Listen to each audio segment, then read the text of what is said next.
Good evening and welcome to the Burbank Police Commission meeting for Wednesday, March 16th, 2022. Before we proceed, I'd like to mention something. There's been a change in the public comment call-in phone number.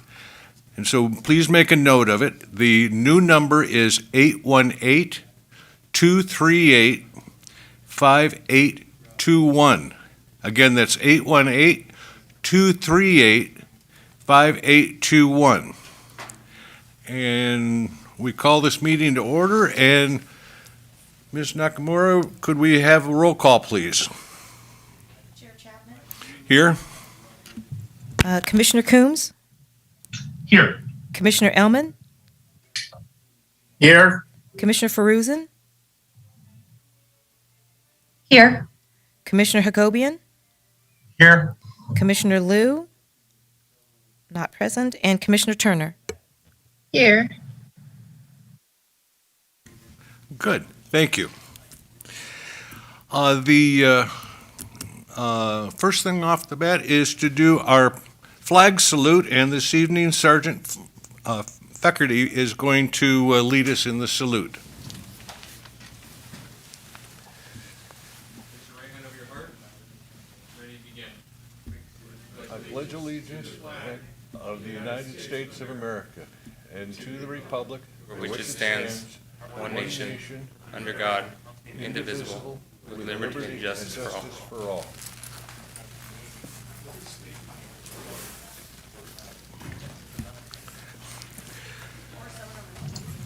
Thank you, Sergeant.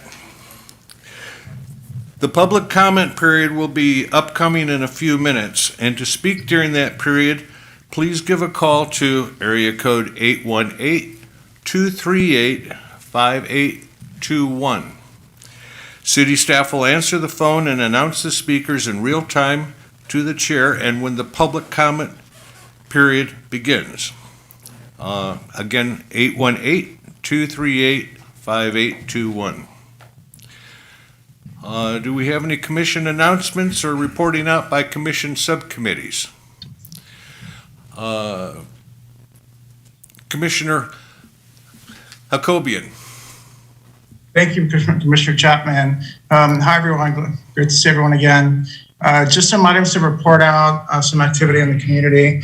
On February 22nd, Commissioner Coombs and I joined together for the 2022 homeless count. On February 23rd, I attended the Cookie with the Cop event at Sliders. It was well attended. And later on in that evening, I joined a webinar put on by Assemblymember Laura Friedman's office, and it was on the topic of traffic safety. And on March 9th, I facilitated a retail staff stakeholders conversation. It was hosted by the Burbank Chamber of Commerce in their boardroom. In attendance, we had our liaisons from council, Councilman Schultz and Councilman Frutos, Assistant City Manager Judy Wilkie, Community Development Director Patrick Prescott, Communications Manager, and I believe head of the PIO, Simone McFarland. From Burbank PD, we had Captain Dennis Cremens, Lieutenant Derek Green, Sergeant Brent Feckerty, and the CEO of the Burbank Chamber of Commerce, Jamie Keiser Thomas. And finally, representatives from the Magnolia Park Merchants Association, Ross Benson and Tamara Takahashi. And during this meeting, the Burbank Police Department provided a summary on commercial theft, and it was followed up by a Q&A session. It was really engaging and informative. And I just want to thank everyone for attending, and thank you to the BPD for their summary.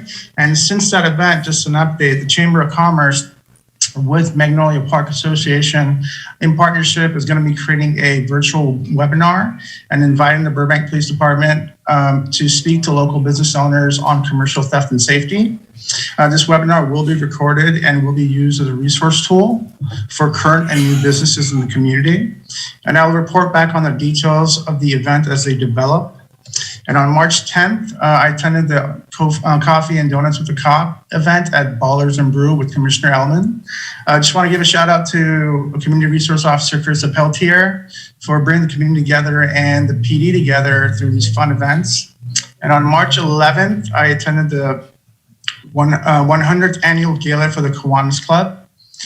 And on March 14th, I had a wonderful lunch with Captain Dennis Tremens at Smashed Burger, discussing the PD, his experience and his position. And my final report, and a proud report, is to update the commission on the speed safety content presented a while back. Burbank Water and Power worked with our Burbank Police Department's PIO office and published in their Burbank Water Power's digital contents e-blast a wonderful little, you would say, graphic content on speed safety. And this is a wonderful initiative that initially me and Commissioner Coombs, myself, Burbank PD, BWP, and the group together, We Can, was working on. And the e-blast went out 2 days ago, if you hadn't seen it. And I just want to thank everyone for being involved. And that is all I have to report. Excellent. Thank you, Commissioner. Commissioner Coombs? Just a brief update. The work group, we were assigned a subgroup to work on a self-evaluation for the commission this last meeting. So Commissioner Jacoby and I have completed that. It is my understanding that we have to in order to discuss it, we have to agendize the item for self-evaluation before we can distribute the report that we had put together. So I just wanted to announce that we've got that ready to go. Good, and we can do that towards the end of the meeting there. Do we have any other comments or readouts? Commissioner Feruzin?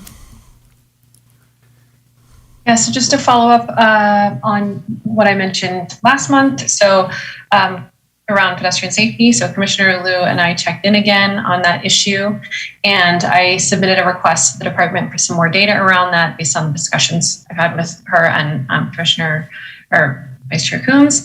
And once we receive that data, again, we're going to plan to use that to develop some recommendations, hopefully, and agendize that for discussion with the full commission. And then I also, at the same time, setting up a meeting with some folks from Together We Can to make sure that I'm informed on what their ideas are and their activities are around this issue, and vice versa. And then lastly, also attended the webinar put on by Laura Friedman's office around traffic safety in Burbank as well, to hear about some changes at the state level that impact how, what we can and can't do in terms of traffic in Burbank. And then lastly, also was able to attend the Cookie with a Cop event at Sliders and enjoyed that. It was a very cold day, but there seemed to be a good turnout. So I think that's a positive thing, and I enjoyed it.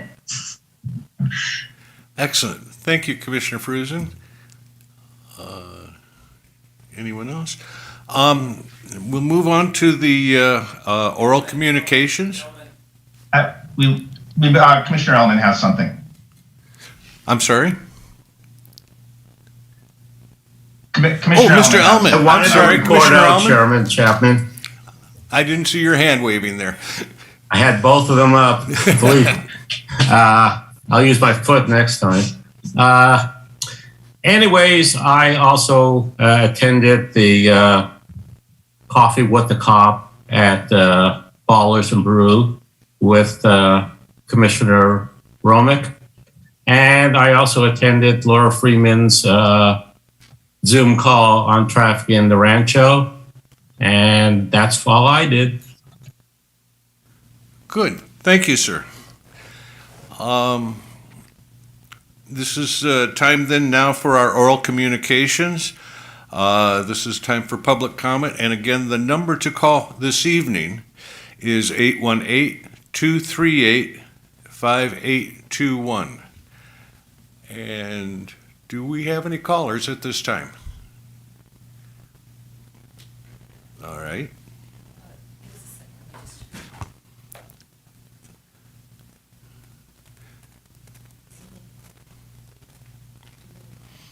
Just a moment, please.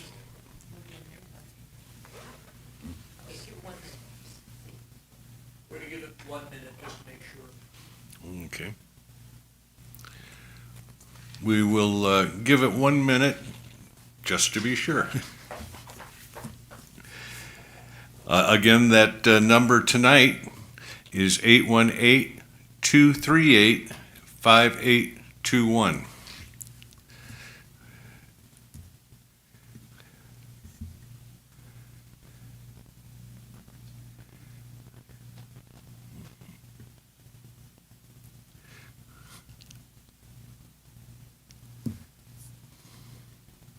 Why don't we do the approval of the minutes, and then we'll come back if somebody else calls. All right. Good suggestion. We are going to go ahead and, with the approval of our minutes, and if we do receive a call in the next few minutes, then we will go to them. Everybody has received a copy of the minutes from Commissioner Turner. And is there any question about it? Can we go ahead and approve it? Is there a motion to approve it? I'll motion to approve. Thank you, sir. Do we have a second? Commissioner Habakobian seconds it. Those in favor, raise your hand. And it's unanimous, so it's approved. Have we received any calls? No, I think at this time, let's go ahead with the. Okay, all right. Let's go. We're going to move ahead with the items of our business this evening. Our first presentation and discussion is on bias-basing police training, and Sergeant Aaron Kendrick is going to be presenting this evening. Good evening, Sergeant Kendrick. Good evening, Commissioners. Like they said, my name is Aaron Kendrick. I'm a sergeant in personnel and training for our police department, and I was asked just to give you a brief overview of the training that we provide to our officers here at this station. So before the officers even come here, is the PowerPoint ready? Yeah. Hang on one second. Sorry.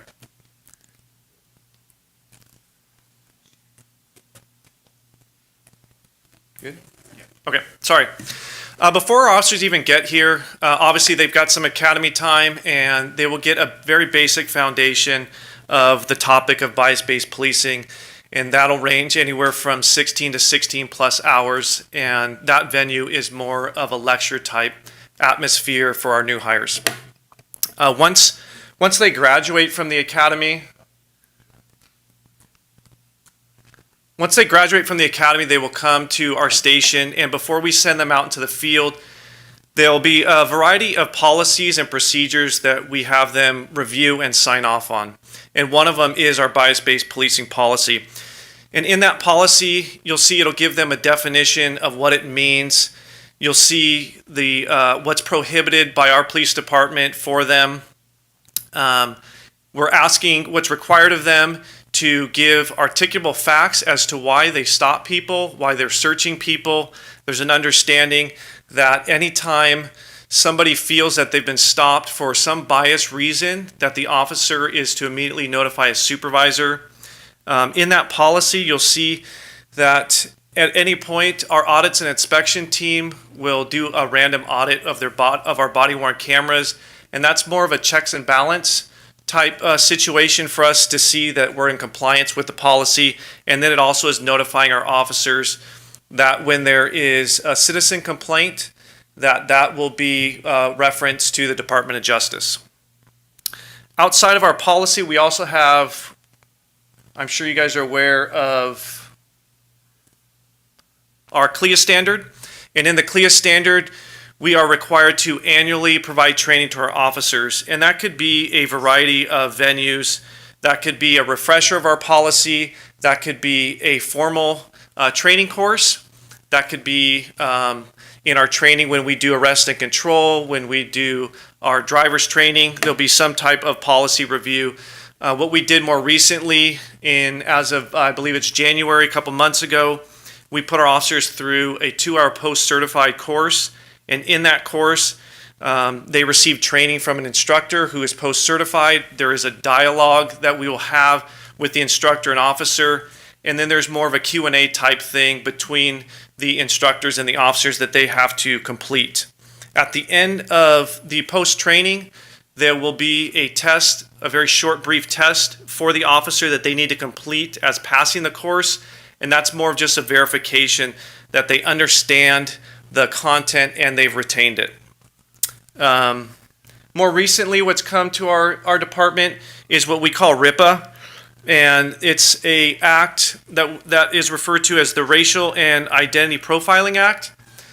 That was passed several years ago by our legislators, and it's been slowly implemented through the different agencies based on the size of our agency. And as of January, we just implemented that. And so what you'll see on the slide, you'll see it's a variety of data that we collect on every stop and every search the officers make. They're required to document it. At the end of the shift, they will upload that information into our program, and then that will go to one of our supervisors. Our supervisors will review that for content, they'll review it for clerical accuracy, and then at some point there will be on a regular basis, our audits and inspection team will report that to the Department of Justice so the Department of Justice can make sure that we're in compliance with that act. And then the last thing is that we provide to our officers is outside training. We try to find training that's not just in-house, but more outside, so we can get a variety of experience and knowledge to our officers. And so we found a company that's called Why'd You Stop Me? And that's put on by both retired and current law enforcement officers. And in this class, it can range from a 4-hour class to an 8-hour class.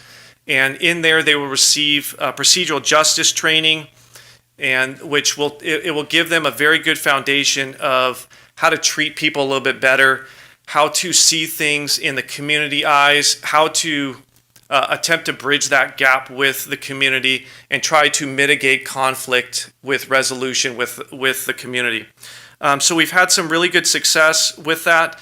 Last year, we put on 2 classes. We put one on for our field training officers so they can get taught in the class and then provide that to the new officers. We put on another one for the supervisors, and then we're actually going to do another one here coming up in the next couple months. And as you see, that'll be a 2-part phase.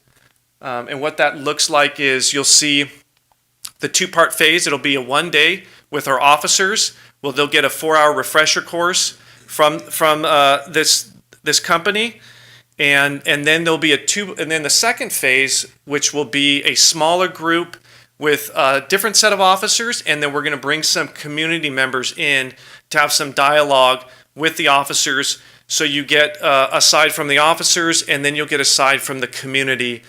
And the hope is to see both sides, and the officers will see the community side, the officers' side, and what that looks like will be a conversation dialogue. It will be off-site as to where there's no connection to our police department, and then we'll select those community members.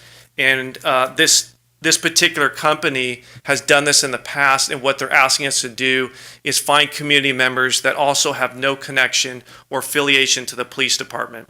And at the end, what will happen is you'll see here at the end, there'll be a small group of those officers and those community members that will go on a ride-along. And it's a chance for the community to actually see what the officers go through. And the ultimate goal with that is to build that relationship and that bridge with law enforcement and the community. Outside of that, I have nothing else unless any of the commissioners have questions for me. Good. Thank you, Sergeant. Sure. Do any of the commissioners have any questions here or comments? Commissioner Turner. Yes. Hi, Sergeant Kendrick. Thank you for that presentation. One question I was just curious about, I think that's awesome that the community members will be able to have that dialogue, but I was just curious if you're aware of how those community members would be recruited, or how that, I guess, would be communicated to the community. Yeah, good question. So I don't know what the criteria of that looks like yet. We're still in the process of trying to figure that out. We just approved this class, and so one of the criteria I know was not to have any affiliation to the police department. So how we select that, we're not quite sure how that's going to work out just yet. All right. Commissioner Coombs? Thank you. Sergeant, thank you for this. And I've got some questions, some comments. I'm actually hoping that we might be able to have some dialogue around this as well. I really appreciate learning about kind of what the formal structure is for the training that officers go through. A lot of it sounds very didactic. So it's a lecture format. The information is provided. There's a test at the end of it. There's a difference between didactic and interactive training. And I'm curious as to if you could describe any components of the training that involve interactive moments. You were talking specifically about phase 2 of the Why'd You Stop Me training, but I'm wondering before that, in anything in the academy or any of the other work that's done in the Clia trainings or the post trainings, if there's any interactive dialogue that takes place either outside between officers and the larger community, or even internally amongst officers themselves. Yeah, so besides what I mentioned to you, I would say as of right now, no. I would say that with the course that we just took, there is some dialogue between the instructor and the officers, and there is questions that they ask that will result in an officer asking for them to give a response to, and based on their response, then the instructor will I wouldn't say feed off of it, based on their answer, they will then commentate how they believe that response should be handled. Okay. In the work that I do, we do a lot of work around use of self and understanding like what we're experiencing in the context of a situation that we're in. And one of the things that's been very concerning in law enforcement over a number of years now, and I think all of us are aware that law enforcement is often a first responder. We talked about domestic violence a few months ago. Law enforcement, and we'll hopefully get a chance to talk about law enforcement mental health interaction a little bit later on down the road. But unfortunately, law enforcement is often a first responder for a lot of social interactions that aren't necessarily law enforcement based, but they're community based, they're socially based. And there's a lot of, for lack of a better description, triggers that happen both for community members and possibly for law enforcement officers. After all, our officers are human. I'm wondering if there's been any exploration within the department around looking at the risk reward of getting into some more interactive trainings that either, it sounds like Why'd You Stop Me is one option, but I'm wondering if the department is considered, especially with all the resources that we have here, to develop some more, not interactive trainings, not in the sense of disclosing someone's personal feelings and soul and all that, but giving officers an opportunity to really engage in an interactive, experiential discussion around specific issues around anti-racism, because we're talking about anti-bias. You've already mentioned the Department of Justice. If a community member complains of a violation, that they were treated inappropriately, and it might be referred to the Department of Justice. But given, especially in the last couple of years, everything that's been going on locally and nationally, is there any opportunity for officers to process how they're experiencing experientially the negative interactions that they're experiencing in the community, to be able to not just what the letter of the law is, but to be able to process through if they're having a personal adverse reaction or discomfort with situations that arise while in the course of their job. So just so I can clarify, if I understand you correctly, you want to know if there's opportunities that we provide to the officers to voice their feelings and emotions? Yeah, sometimes we used to refer to these as water cooler discussions, but I'm wondering if there's a formal way for officers to be able to process what they're experiencing in the course of their work around issues around bias, anti-bias, racism, anti-racism. Yeah, I would say as of right now, we don't. I know that we are in the process of starting up a wellness program with our department, and that if that's the topic that you're referring to, that it also is a time for us to talk and express our feelings on those topics. Okay, and not just feelings, but reactions to situations. I guess the reason I bring this up is that there's the interactive and experiential training process is really beneficial, but there's a lot of risk to that reward as well. There's risk to rapport. The rank and file may have concerns about disclosing personal feelings about experiences that they've had in the course of their work. There's always a risk of self-disclosure. In my world, in the work that I do, 1 in 4 people experiences a major mental health issue at some point in time. There's 6,000 people that work for the county's Department of Mental Health, and there are people who experience mental health issues there or have discomfort in some level with what they're doing. I don't know if there's that opportunity within law enforcement to formally process that. And then we're all human beings and we all have human experiences. So I'd like to really encourage the department to consider having ways to safely have dialogue specifically around anti-racism, anti-oppression in the course of the work that they're doing. Doesn't have to be publicized, but just it's important to create that space that can happen. And I'd like to open it up if any other commissioners have any other, I'm good, but if any other commissioners have questions or comments. Commissioner Fruzen? Thank you. Thank you for the presentation and for being here tonight to answer all of our questions. So one question is related to Commissioner Turner's question around how the public, how community members can be involved. And so, just to say, one, I would really appreciate if we could be thought partners as well as the community at large on maybe what the criteria are for who participates, or just the ways, the outreach efforts to, I don't know if people are going to be sort of asked to apply that are kind of known people, or, there's just an application that's going to be available to everybody, or what that looks like. But I'll speak for myself at least. I think it would be great if we could be involved with that process in some way. And then aside from that opportunity, is there any other opportunity or way for the commissioners or just other community members to see like the actual training materials? And I realize that those are proprietary probably and not, just available freely somewhere, but is there any sample, like a sample of a video of a training, maybe it was a 5-hour training, but maybe it's a 10-minute video or something, or, any printed materials, anything like that, just so folks can have an idea of what types of topics are covered, how they're covered, things like that.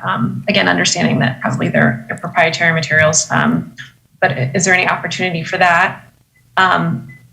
So I will stop with those 2 questions. Then I have one other question before I'll cede my. Okay, so on your last question, what I would say is at any point you're welcome to go to the Why'd You Stop Me website, and that can also give you a very good explanation as to what that company provides, the topics that they'll go over.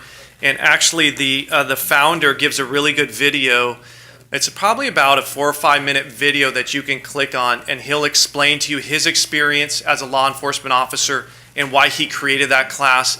And then there are some personal dialogue that there'll be, there's some people that attended it, some citizens that attended it that will explain what they felt like going into the class and how it changed their whole perspective of law enforcement.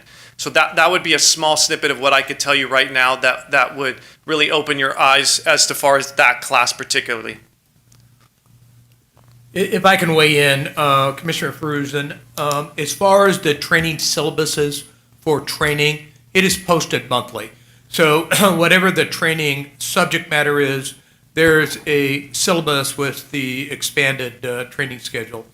Part of the Why You Stop Me training, this goes back to Commissioner Coombs, there is an interactive process, because once the conversation starts, then you have multiple officers and the instructor weighing in. In fact, one instructor was very artful and would step away and let the officers kind of engage and do point counterpoint, life experiences, professional experiences, and it was rather engaging. And as you know also, anytime we have a major incident, we have a debriefing process. And the expectation is that we are forthright, candid as far as what was done well, where we had a misstep, and if there's a training or equipment need, and all of those are addressed during that session. And this organization actually does a good job as far as group debriefs. And then when I have an opportunity to comment on the chief's comments, I'm going to talk about our wellness program and the training that we had today with Dr. Galvan. Good. Thank you, Chief. So I just to clarify on that, so the syllabus that's for the trainings, that's just on the department's website. Is that where we find that? Yes. Okay. And then my second question, I'm wondering, are there any trainings that that Burbank police officers are already engaging in, or that maybe you're not currently engaged in, but that you're aware of, that are developed either by or presented in conjunction with community members? So I understand the phase 2 will have participants that are community members. I'm just wondering if there are any trainings themselves that are either, again, kind of created by and presented by or, community members, or a collaboration of community members and officers, former, current. I would say, as far as the dialogue between the community on the training aspect, not besides the ones that I've already mentioned, except for the events that we have generally with the community. As far as, it's not more of a training opportunity, but definitely to get out there and interact with the community on that level. Okay, thank you. And just to answer your question real quick, the syllabus that the chief was referring to, if you go to our website and you tab under accountability, is it professional accountability? Professional accountability, you'll find it there.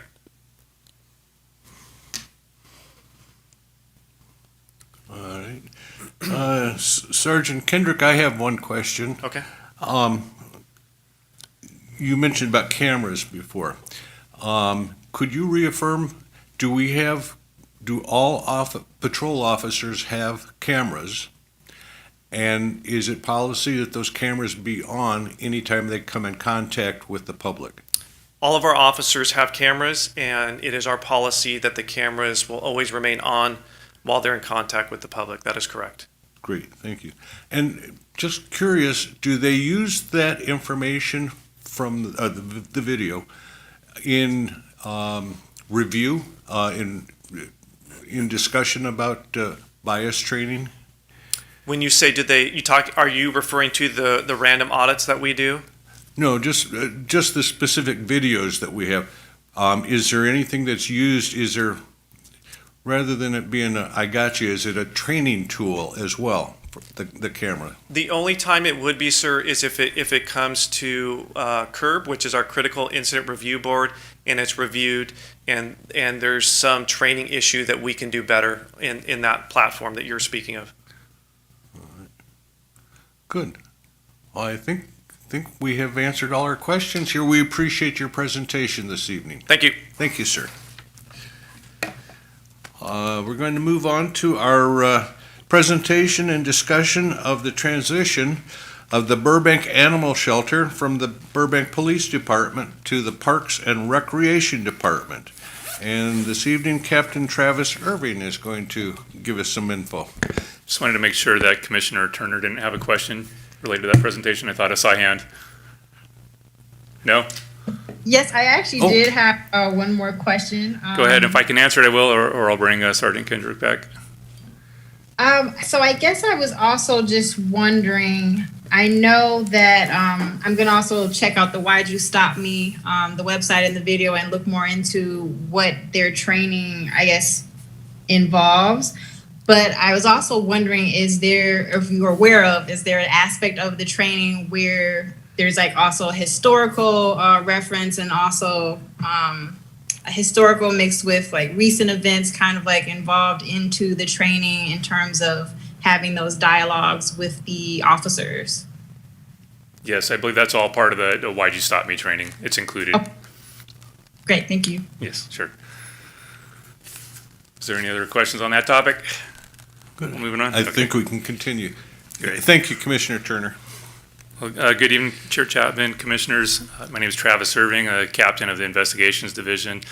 I've had the animal shelter under my command for the last 3 years or so, and will continue to do so until this transition has completed this summer. So I'm here to discuss, give you an update basically related to the transition of the animal shelter from the police department to the Parks and Rec department. I'll start with a little bit of background. As far as I can tell, this idea has come up many times over at least the last 10 or 12 years. In fact, someone from Parks did a similar presentation that I'm going to give tonight to council in January. Councilman Frutos actually mentioned that he had heard, a similar presentation back in 2012 in my meetings with the city manager and folks from the Parks Department. This has come up many times over the years. And even our own department, as recently as a few years ago, had looked at other options for providing animal care services and, what that would look like.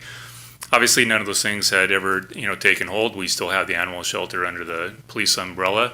But here we are again. So some of you might remember I was here with Brenda Castaneda, the animal shelter superintendent, last February. We gave a presentation on some possibilities for how else to manage this shelter operation and what that would look like. I'm not sure what brought that up. It might have been we were kind of in the middle of the national narrative change related to policing culture, et cetera, defunding. Might have been related to that, but in any event, we gave a presentation, and nothing really came from that. So the shelter continued to be under the PD operation. And then sometime a few months later, city management staff was looking at services provided by the city, looking for ways to improve the operations, and the idea of transitioning park or animal shelter from police to parks came up. And from that meeting, the city manager gave us direction, or Parks and Rec specifically, to initiate a feasibility study. So since July of last year, we've been working with Parks and Rec, we being me, Courtney Paget from the police department, along with the animal shelter staff and a couple of people from Parks and Rec. We looked at, basically started with what were the pros and cons of making such a move.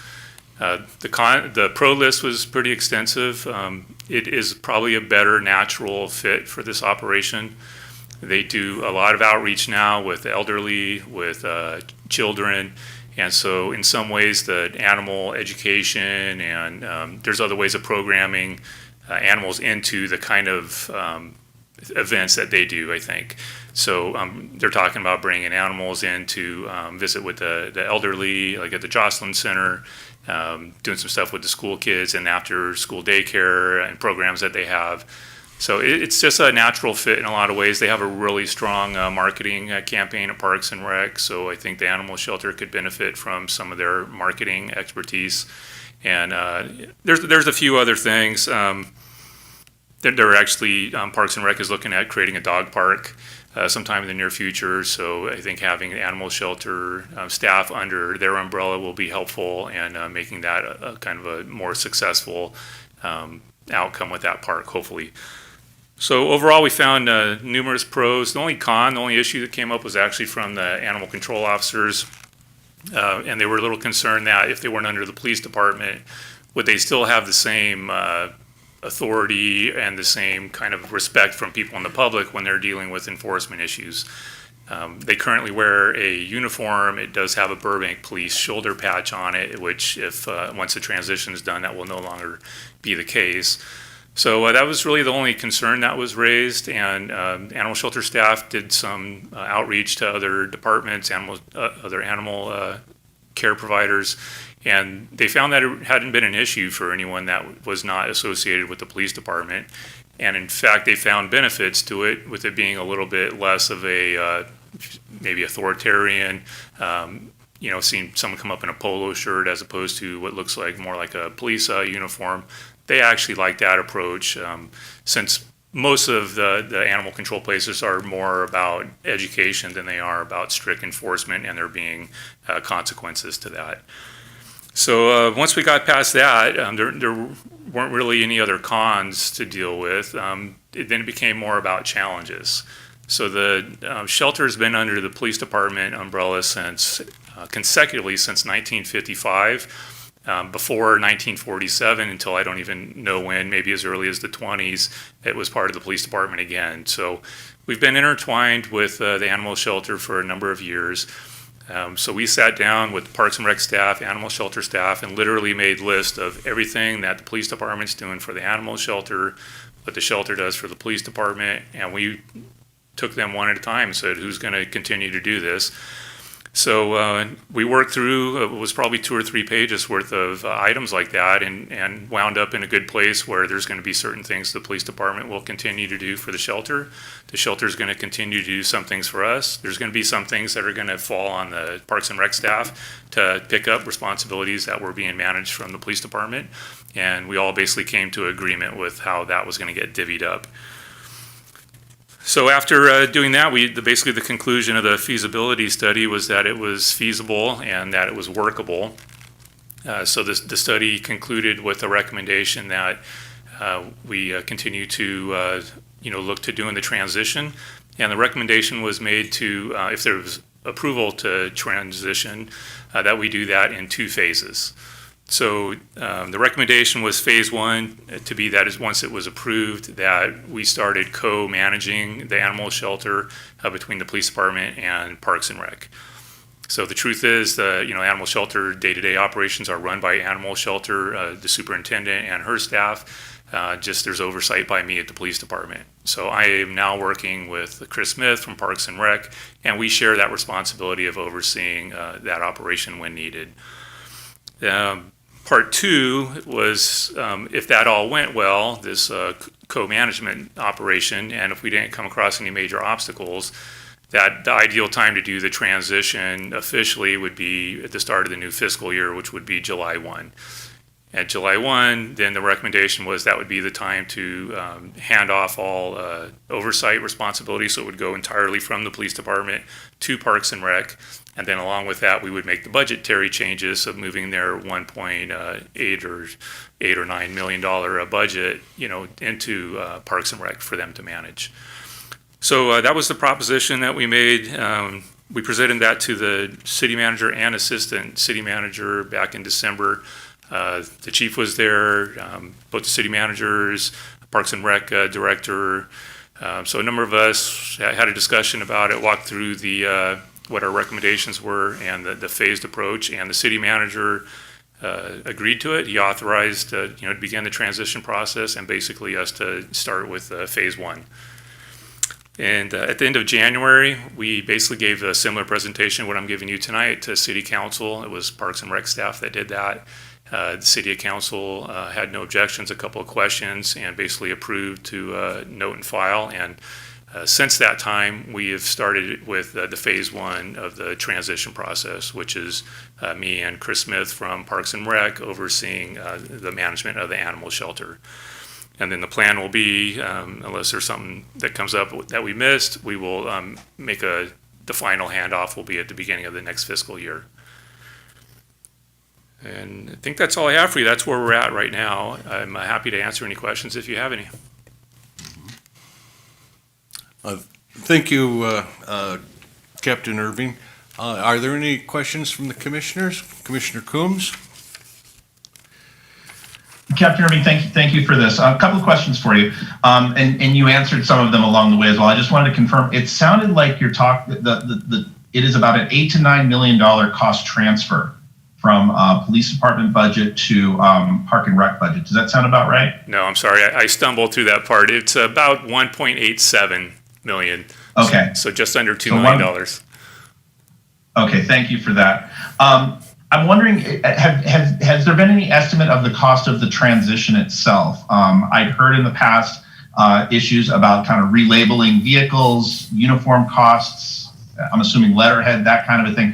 Has there been any estimate of the cost of the transition itself? To some degree. So phase 1 included making a couple of tweaks to some of the existing positions there. And I also want to note that there are no positions being lost. So that's a commonly asked question. No one's getting laid off as a result. There was a couple positions out there that were part-time positions that were making full-time. So one person was working around 30 hours a week. That will now be a 40-hour-a-week position. The veterinarian positions are actually 2 part-time positions. We have not had the second vet for, I don't know, a couple of years probably. So the part-time vet is going to go full-time for the remainder of the year. And there's another change. There's a position out there called police technician, and since they're not going to be part of the police department any longer, we can't really have that title being used. So there was a upgrade to that position, which had a slight salary increase. So right now, I think the initial cost estimate to do what we're doing in this phase was $71,000, making those changes. Okay. Parks and Rec has some other ideas that I think they will include in future years, in future budget requests, and we'll go through the normal budget process if they have other requests. Thank you. You'd mentioned that that there were some folks that were concerned about the loss of authority. And I don't want to stretch it into something it isn't, but sometimes when departments merge and change and move around, sometimes there's a transition of personnel as well. I'm wondering if there's anyone that worked specifically in animal control that is moving into the police department, so moving the other direction as a result of the transition. No, all 16 staff members that are currently with the animal shelter are going to transition to Parks and Rec. Okay. Last question I have, and this is more anecdotal. Obviously, you can't share any investigation information, but I'm wondering how often are there situations that are animal control situations that do actually involve a law enforcement intervention, where a house visit or something turns into something bigger that ends up requiring law enforcement time and resources in what initially was an animal control issue? Not many. So most of the times the animal control officers, that's going to be, like if it's an enforcement contact, that's something they're going to initiate from, maybe they're at a park and they see a dog off leash, they'll go initiate that contact. And unless it goes badly for some reason, if the person's uncooperative, maybe beginning to look like they might become combative, then they'll request our assistance. So on some occasions, maybe a really vicious dog attack or something like that, particularly on a person, they'll involve us and we'll assist with the investigation. So it's very rare. For the most part, people they deal with are very cooperative. Like I said before, most of what they do is they take an educational approach as opposed to like a harsh enforcement approach. They aren't writing a whole lot of tickets or taking a lot of criminal reports. We'll come across those problems on our own, so we might be in a house and either make an arrest or maybe someone's being committed for mental health reasons or medical reasons, and we're not going to leave an animal alone in a house if there's no one there to care for it. And then in that case, we're calling them actually for the assistance. So we do come across our own issues with the animals once in a while, but for the most part, they're dealing with it. Once in a while, if it goes sideways, they're gonna call us for help. I appreciate that. Thank you. You're welcome. Commissioner Elman? Thank you. Captain Irving, have one question for you. Kind of a hypothetical. But let's just take an incident involving animal cruelty. Will the process change in terms of the actual process of it it's a criminal thing, but now you have Parks and Recreation playing a role. Can you explain the process, please? Sure. So it's actually not going to be a whole lot different than what we do currently with other city departments. If a city employee gets their car burglarized in a city parking lot, we're going to go and take the report and do the investigation related to that. The only difference here, usually those investigations will start off with someone from the animal shelter and it gets handed off to us. If it requires follow-up, if it's a case that might be presented for filing consideration, it's going to go through the police department.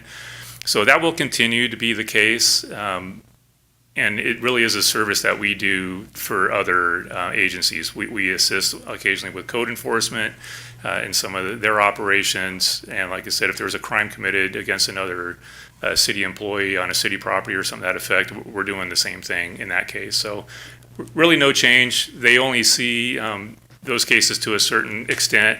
On an abuse case with an animal or something like that, they might take the initial report and then it goes to the police department and we're going to deal with it from there. Chair, if I can add to Captain Irving's question and also provide some context and background as to why this is a good time to make this transition. Last summer there was a lot of push to try to separate things that should not necessarily be with the police department to sort of, lessen police impact in ways that make sense. And this is one that makes sense. Years ago, when I started my career here with the city, I started as a prosecutor working across the street in the courthouse. Back then, that used to be the City of Burbank courthouse, which means all City of Burbank cases were heard there.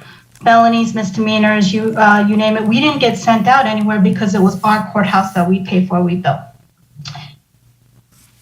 Sometime after, court consolidated. What that meant is that our Burbank courthouse became part of the greater county court system. And now cases come from all over the county. Additionally, our prosecutors get sent out sometimes to courtrooms as far as, Pasadena, or sometimes if they get threatened to be sent out to Inglewood or what have you, our cases get sent out. So we no longer have our own courthouse. What does that mean and how does that relate to what we're talking about today?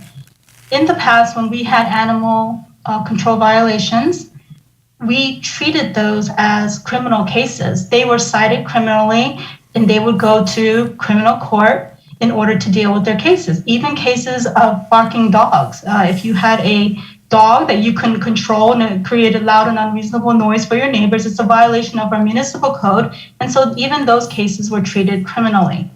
Because of court consolidation, judges don't want to hear these cases anymore. We have a hard time sometimes even getting our misdemeanor cases heard in our courthouses. And so they definitely don't want to be dealing with infractions or Burbank Muni Code violations.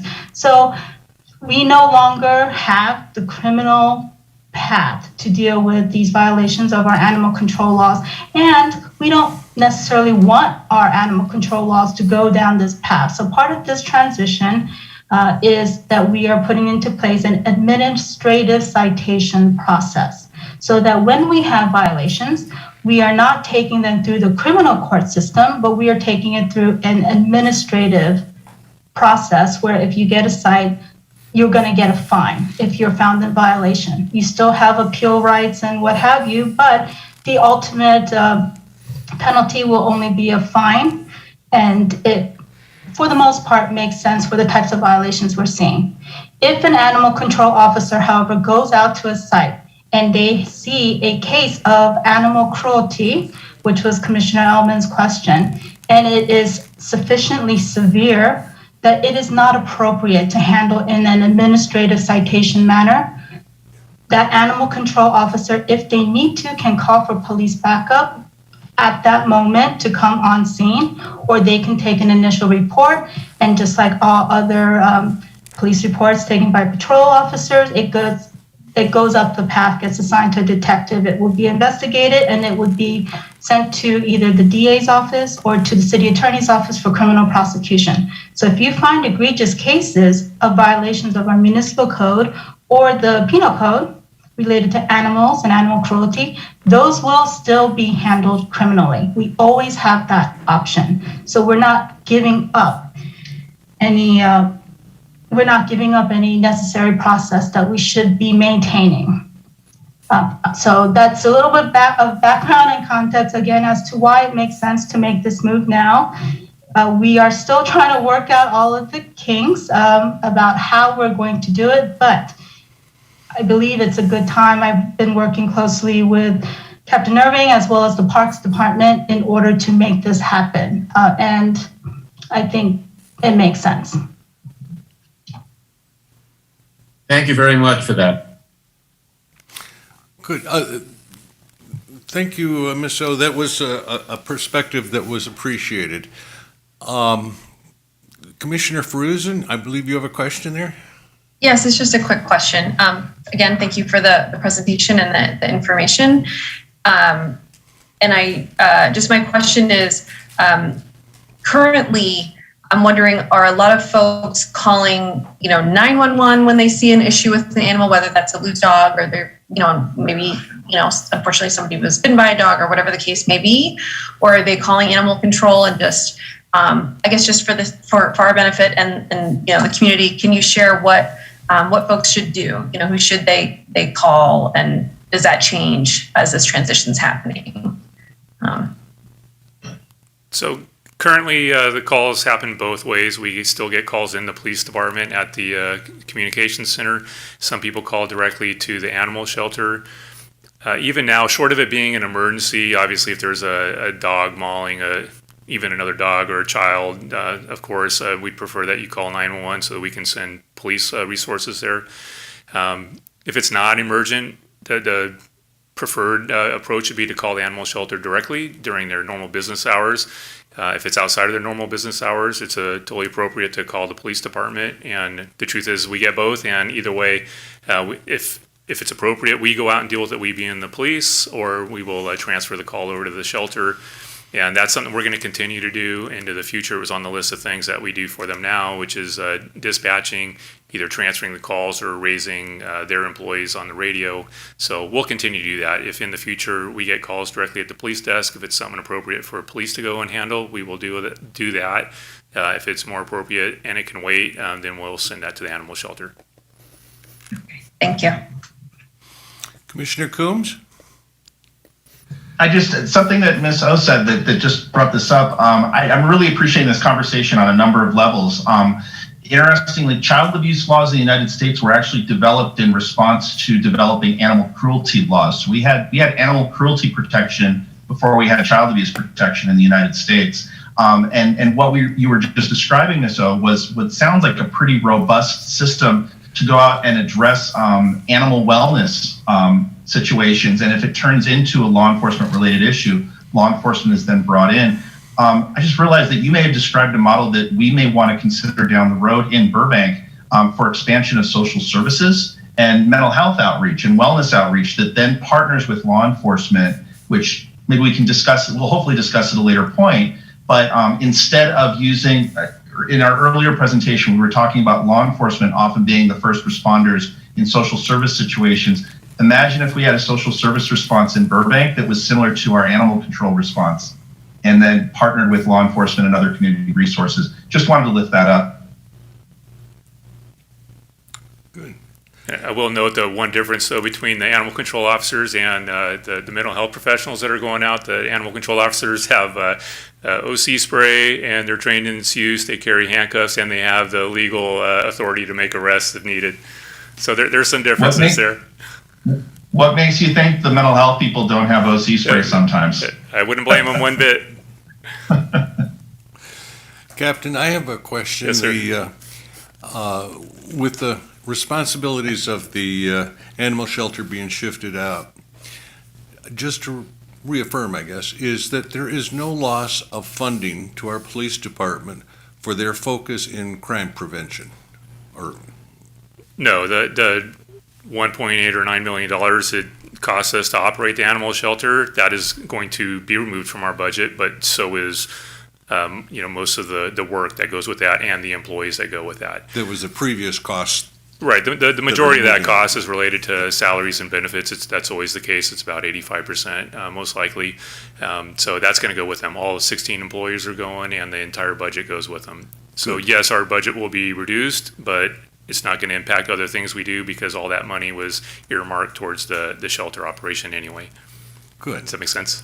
Good. Thank you. You're welcome. Thank you very much for your presentation tonight. I believe that's all the Commissioner Fruzen, was that, no, okay. We're in good shape. Thank Great. you, sir. Thank you. Have a good night. All right. We're going to move on to presentation discussion on how the department manages the no-knock high-risk warranty process. And it is Captain Adam Cornels who is going to present. Good evening, Chair. Members of the Commission, good evening.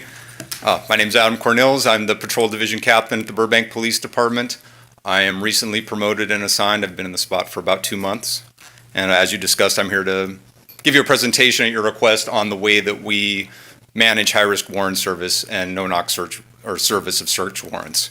I'm going to start off by answering the questions that I would have if I was sitting in your chair is, who am I and why am I talking to you about this? I've been a police officer for 23 years.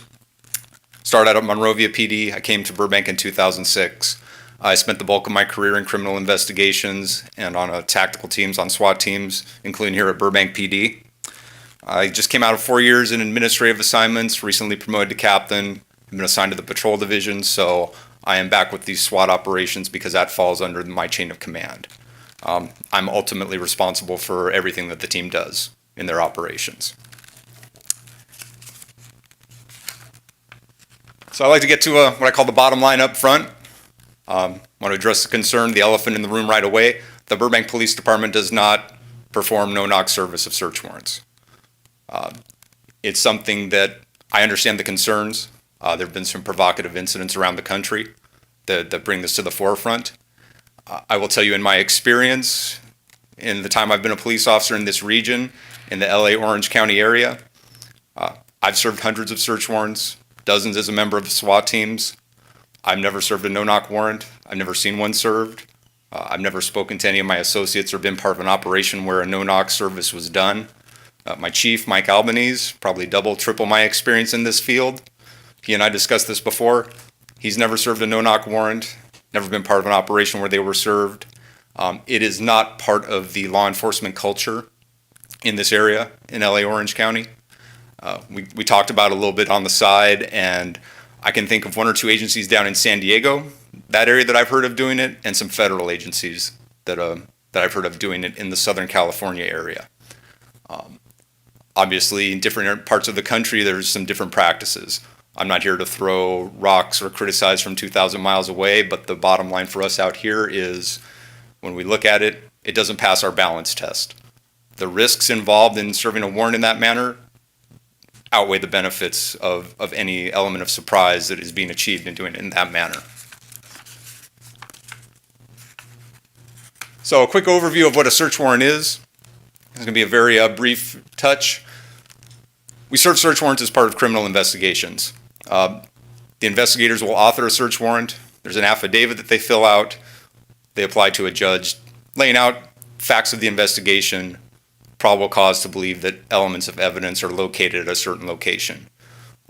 We're serving a search warrant because the evidence of the crime is in a spot where somebody has an expectation of privacy. So we need that judicial review and authorization to go seize the evidence.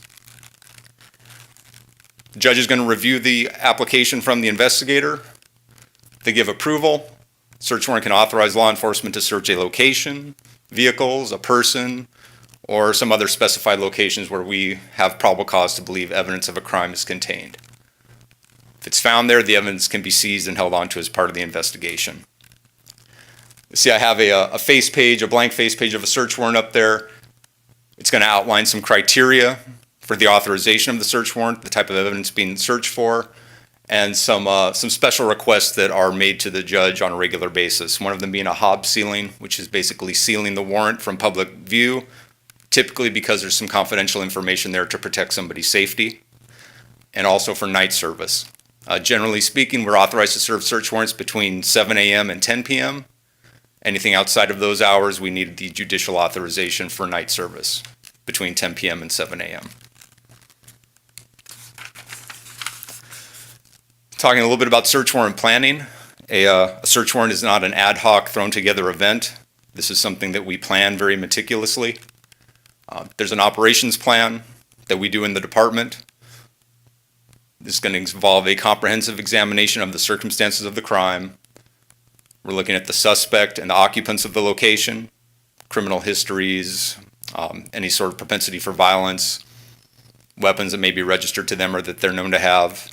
We're looking at the location itself, fortifications, gates, cameras, dogs, where it is in the community. Is it next door to a school?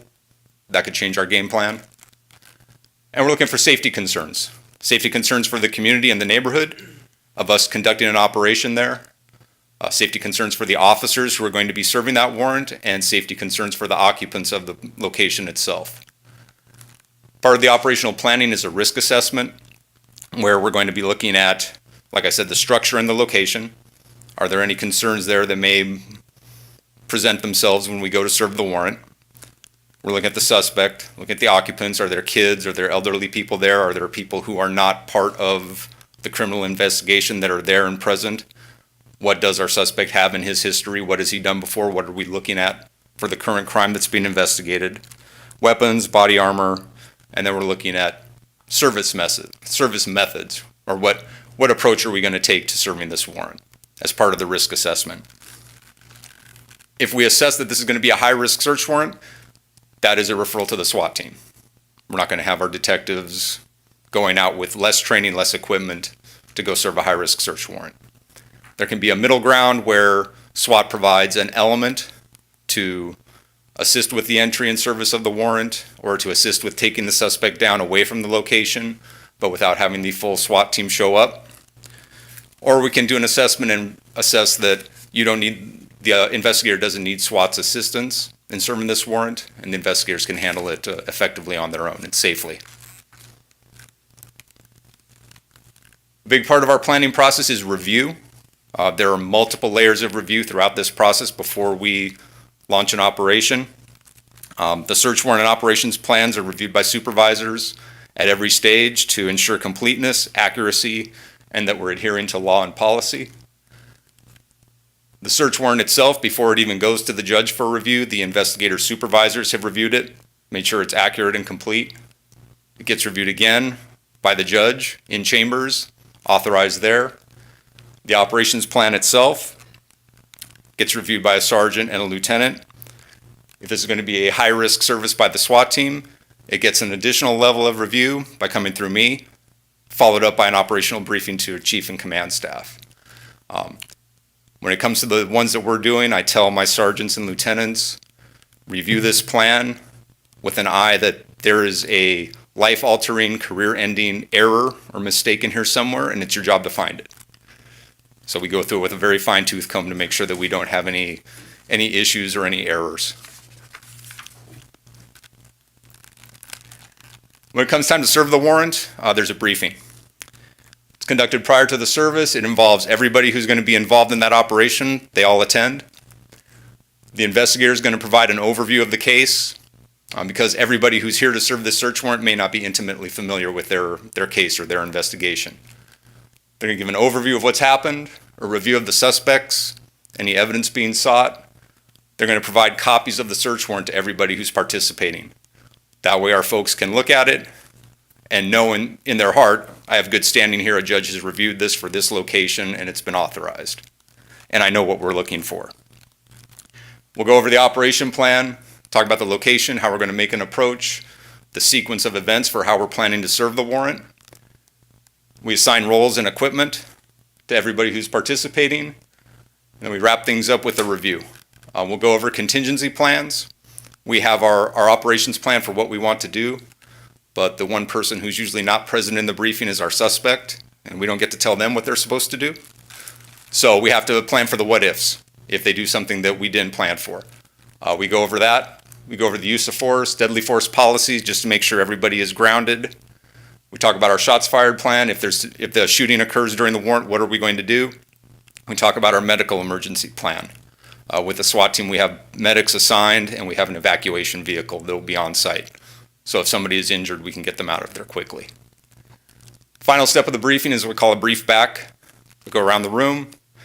Every member of the team briefs back to me and the other members of the team what their assignment is, what their equipment is, what their role is, what they're supposed to do. And then if they have any questions or unanswered questions, we address those. So talking about a high-risk search warrant service as it comes to the SWAT team, we've all seen movies, television shows. We've seen how the SWAT team serves a search warrant. They drive an armored vehicle through the front wall of the house without warning in the middle of the night. The entire team runs through the breach with probably the lead character detective at the very front with no protective gear on, so you get a good camera shot of them. They run through the house at full speed. They get in 2, maybe 3 shootings until the lead character tackles the suspect right before he goes out the back window. It's very exciting, very entertaining. Sells a lot of movie tickets, sells a lot of ad space, completely divorced from our reality of how we do things. If my SWAT team served a search warrant that way, I have 2 predictions for what would happen. My chief would suspend them from all operations, and then he would fire me. So that is not how we do it. It's very exciting. I like boring. Okay, we're very methodical in how we do things. It is just not our reality. The reality is the situation dictates the method and how we do things. It all depends on the crime being investigated, the evidence being sought, what weapons may be involved, the suspect's history, the location, and the surroundings. I'm not going to go deep into tactics of what we do, but predominantly what we do is we try and bring the suspect out to us instead of going in. I had a team leader used to tell me the location is not dangerous. What makes it dangerous is the people inside. Get the people out or take them down away from the location, and now you don't have to worry as much about the threats inside that location when it's time to search it. So that's what we do. Every warrant that we serve, knock and announce, is a legal requirement and a department mandate. It's mandated that we identify ourselves as the police, announce that we have a search warrant for the location, and demand entry. There's different ways we do this. Sometimes we do it by phone. Sometimes we've surrounded the location and we just put a call in and speak to the people by phone. Sometimes we do it by loudspeaker. Sometimes we do it by a knock on the door and verbalizing. Again, the situation dictates our method. After a period of time, we can force entry into a location if the occupants haven't responded or complied. And this is all based on reasonableness. There's not a hard timeline that we have to wait, but it's going to depend on the size and complexity of the location, the time of day. Did we just see the person go inside in the middle of the afternoon, or is it 3 o'clock in the morning and everybody's asleep and they may need more time to orient themselves to what's going on and answer the door? Are we hearing things like people are seeing people running inside? Are we hearing them moving furniture? Are they verbally telling us, maybe with various levels of profanity, that they're not going to open the door or comply? That gives us a chance to assess whether or not we need to force entry into the location. And even when we do that, we're not running in. We're usually opening several points in the structure and calling people out to us. So there's a lot of talk about no-knock search warrants. There's concerns about it nationwide. We are participants with the National Tactical Officers Association. It's a nationwide association for SWAT teams. They released a position statement on no-knock warrant service recently, and they recommended against it. There are concerns with the no-knock warrant service for the obvious reasons. Having a sudden, unannounced entry, it's got a negative impact on everybody's ability to respond to what's happening. The occupants who are inside the location may not recognize that it's the police coming into their home unannounced. And there can be a bad outcome where they believe that they are defending themselves from an intruder, or if they're part of a criminal enterprise, they may be armed against being robbed or being assaulted by rival factions. So we don't want to be mistaken for that. It also doesn't give us the opportunity to assess what their intentions are. If we were to surprise somebody in their home and they reach for a gun, we may not know what's in their head that they don't realize we're the police. So having some space and time gives everybody a chance to assess what's happening and respond appropriately. The bottom line again is, does serving a warrant without knocking and announcing decrease risk or increase it? I would argue that it increases it. If my local sheriff's department barged into my home at 4 a.m. without announcing themselves, there would probably be a bad outcome, and I'm a law-abiding citizen. So it creates more risk than it mitigates. So no-knock warrants are a legal exception to the knock and announce requirement. It has to be reviewed and authorized by a judge. But to reinforce the point, due to safety concerns and conflict with our safety priorities, we don't request or serve no-knock warrants. Our safety priorities are top of the line is innocent people. We come next, then our suspects. Essentially what that is saying is the time to go with speed and surprise and move provocatively is when innocent lives are in immediate danger, not to rescue evidence from a suspect or try and beat them to arming themselves. I'm going to wind things down with just an overview of our search warrant services in the last few years. I got some of the numbers from our detective bureau, and at the bottom are the numbers for the SWAT team.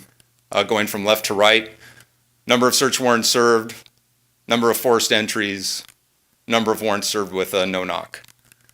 Looking at the SWAT team, we average about 4 to 5 a year. You can see a lot of zeros up there. We had one forced entry last year. I'll tell you the story. It's not nearly as exciting as it sounds. Again, our suspect was being investigated for sales of narcotics and firearms, lived in a location in town. We used one of my preferred tactics to take him down away from the location. Investigators and SWAT team members contacted him, detained him, notified him of the warrant. We spoke to him. He told us, "I just left. The front door's open. I don't have a key with me. There's nobody else at home." We got there. They surrounded, did the knocks and announces, got no response. Found the screen door. The security screen was locked. Pried that open. The front door was unlocked like he told them. Cleared the house very methodically, very slowly. Nobody was there. Not very exciting. But a forced entry because we had to pry the door open.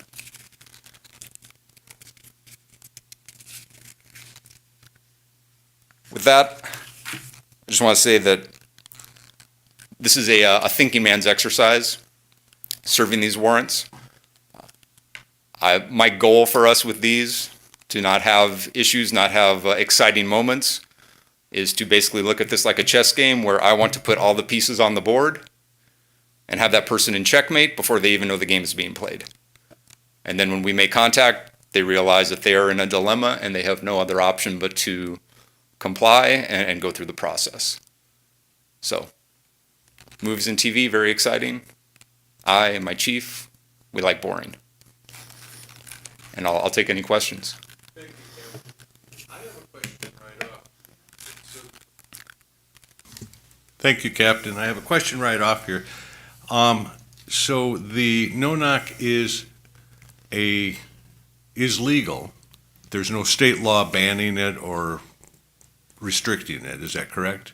I'm not aware of any law that bans it or restricts it. It just requires an additional level of judicial authorization to do it. So it is a tool that, or could be called a tool, that is a possibility to be used, but we have no policy to use it. Correct. Okay. Thank you. Do any of our commissioners have questions? Commissioner Crooms. Thank you. I really appreciate this. I brought this up last month in response to what happened in an incident that took place in Minneapolis. And I'm acutely aware that our department and our community responds to and reacts to national events as they come up, and sometimes international events. So I just really appreciate this because this actually, personally, it kind of puts my mind at ease a little bit. And I'm hoping that it kind of helps with everybody that's listening. Couple of things that you said that I just wanted to lift up that I really want to zoom in on and just really appreciate. You talked about life-altering, career-ending errors. I'm going to steal that phrase, and I'm going to try to use that in other settings as well. I stole it from somebody else, so you're welcome to. Okay, thank you. That's huge, and that really helped drive home the point of how serious this is taken. So I really appreciate that. I really appreciate the piece where you're giving everybody time to orient themselves. And you gave a personal example of if another department burst into your home unannounced and everything, it would not have a good outcome. That's time is of the essence. And I just really appreciate the fact that you're slowing everything down and slow is fast. A few questions for you as well. Hopefully you'll be able to bear with me. The first is I just want to lift up and acknowledge, I know that I got a message earlier today that there was an officer lost somewhere else in the country. It was a SWAT officer that was lost today serving a no-knock, or serving a warrant. And I don't know if it was no-knock or anything like that, but it was serving a warrant. So just like our conversation about domestic violence a few months ago, I'm acutely aware of how dangerous all of this work and this activity is, and we're reminded of it every day. So the fact that you're slowing it down, the department's slowing it down, just really appreciate that, and also acknowledge how dangerous it is, even for what might seem like to be the most benign interactions with the public. One of the first question I've got is how, based on my reaction last month, and based on the movies and everything like that, and the national narrative sometimes, how, and you're also over patrol, the patrol division, how often do your officers that are in the patrol division interact with the public, where there's public sentiment, there's public outrage, there's public frustration shared with officers in response to these national narratives that are happening? You provided some great information right now, but I'm also aware the other side of the coin is that our officers do have just the public interacting with them and probably taking some heat from people for things that they're hearing in other parts of the country or maybe even the movies or something like that. How often do your officers have to take on those comments and navigate those issues? I would say it's probably daily at different levels.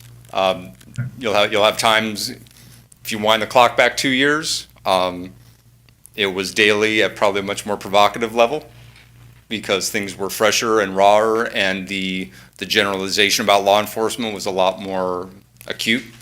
As recently as Monday, we had what we could probably characterize as a fairly benign enforcement contact at a local park, where just because of the nature of it, people who were in the park were being very verbally provocative with the officers about their reason for contacting this person, their reason for trying to arrest him, because something had occurred blocks away that nobody in the park was aware of. All they saw were our officers making contact with this person in the park, attempting to detain him. He was very verbally challenging, and so our officers managed it. They got a few more officers at the scene to make sure that people stayed back, stayed out of the way, didn't interject themselves into things, where they were able to explain a little bit more about what was happening. And number one, what it comes down to, it's always communication. We know what we know. People in the public know what they know, and sometimes the two aren't the same. And it's getting that communication gap bridged and making sure that the public understands what we know, what we can share with them, and then that we understand what they know or what they're thinking. And so it worked out fine. It ended up being just a verbal confrontation, and the suspect was taken into custody without any incident, but that was a very recent example of something that I think you're addressing. And I realize that ties into our first topic this evening, when we were talking about bias-based training, and hopefully expanding that into spending some more time later on down the road about how officers are trained to deal with those conflictual situations that aren't necessarily law enforcement situations or law enforcement interactions.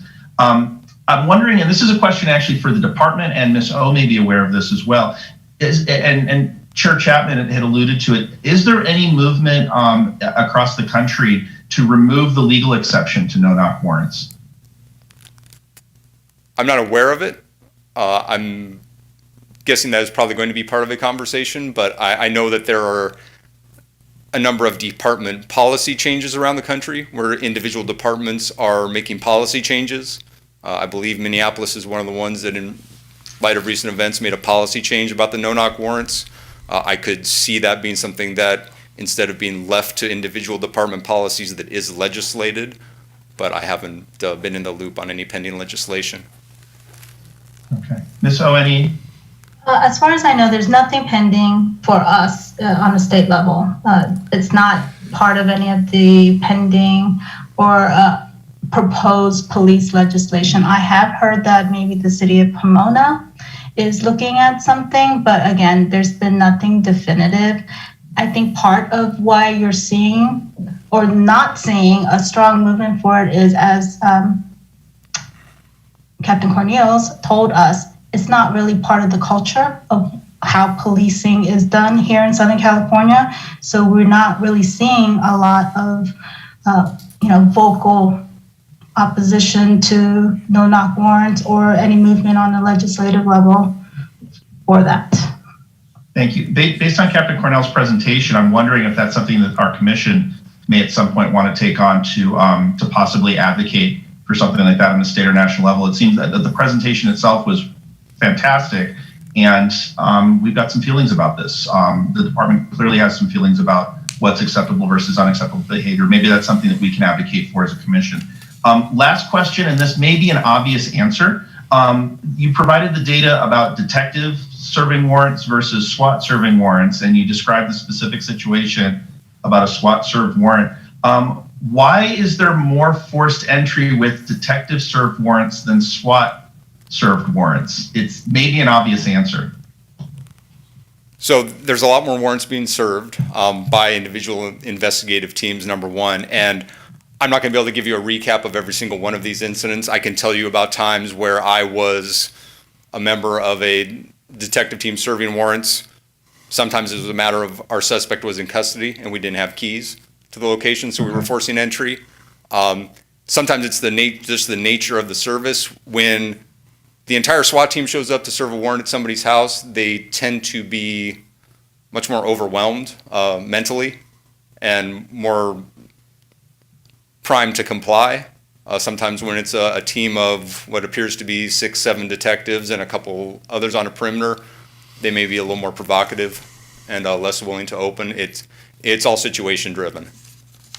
But I think what it comes down to essentially is, especially when we're serving it with the whole SWAT team, is that it is a very overwhelming experience for the folks who are in the location, and the tendency is to just comply because they realize that they don't really have another option. Thank you. Really appreciate this presentation. I know I'm feeling a little more at ease now. Thank you. Thank you. Vice Chair Coons, if I can just add to your previous question, I just did a quick lookup on it, and it appears that in 2021, the city of Pomona did ban their police department from engaging in no-knock warrants. So in our city, there is no city legislation to ban it as a matter of policy. Our chief, our police department, we do not engage in it. We've never engaged in it, but we don't have, it's not legislated, right, by our city council. Thank you. It may be something that we might want to consider moving that forward, not just with the city, but at the state and possibly federal level. So thank you. Commissioner Elman? Thank you very much. Very good presentation, Captain Cornelius. Got a question concerning the crime is committed in Burbank.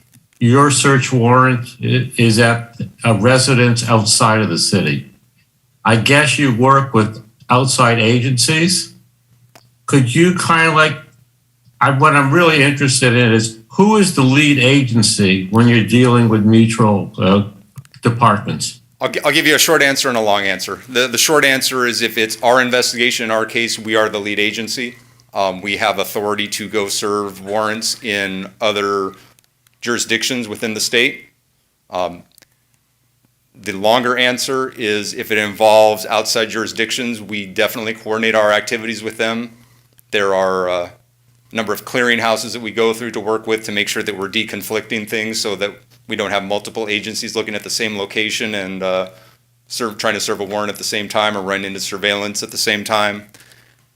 Also, if we're involved in a more extensive investigation that does reach outside jurisdictions, it may involve doing multiple locations at the same time, and we have good working relationships with our neighboring jurisdictions and can have them help us with serving warrants at those locations. Okay, what happens if, we have a policy here in Burbank, and let's just say it differs from the policy in the other agency? I guess that's the conflict that has to be worked out prior? Yes, so if you're asking, let's take the no-knock warrant service. If we were requesting another agency to help us with serving a warrant and they wanted to do a no-knock warrant at their location, is that kind of what you're asking about? Kind of, I guess. Let's just say the other agency is more cowboys. Well, so if it's our investigation, it's going to be our warrant. We aren't going to have applied for the no-knock authorization, and so they're not going to be authorized to do that. If they choose to do something overly provocative, that's going to be at their peril legally and liability-wise.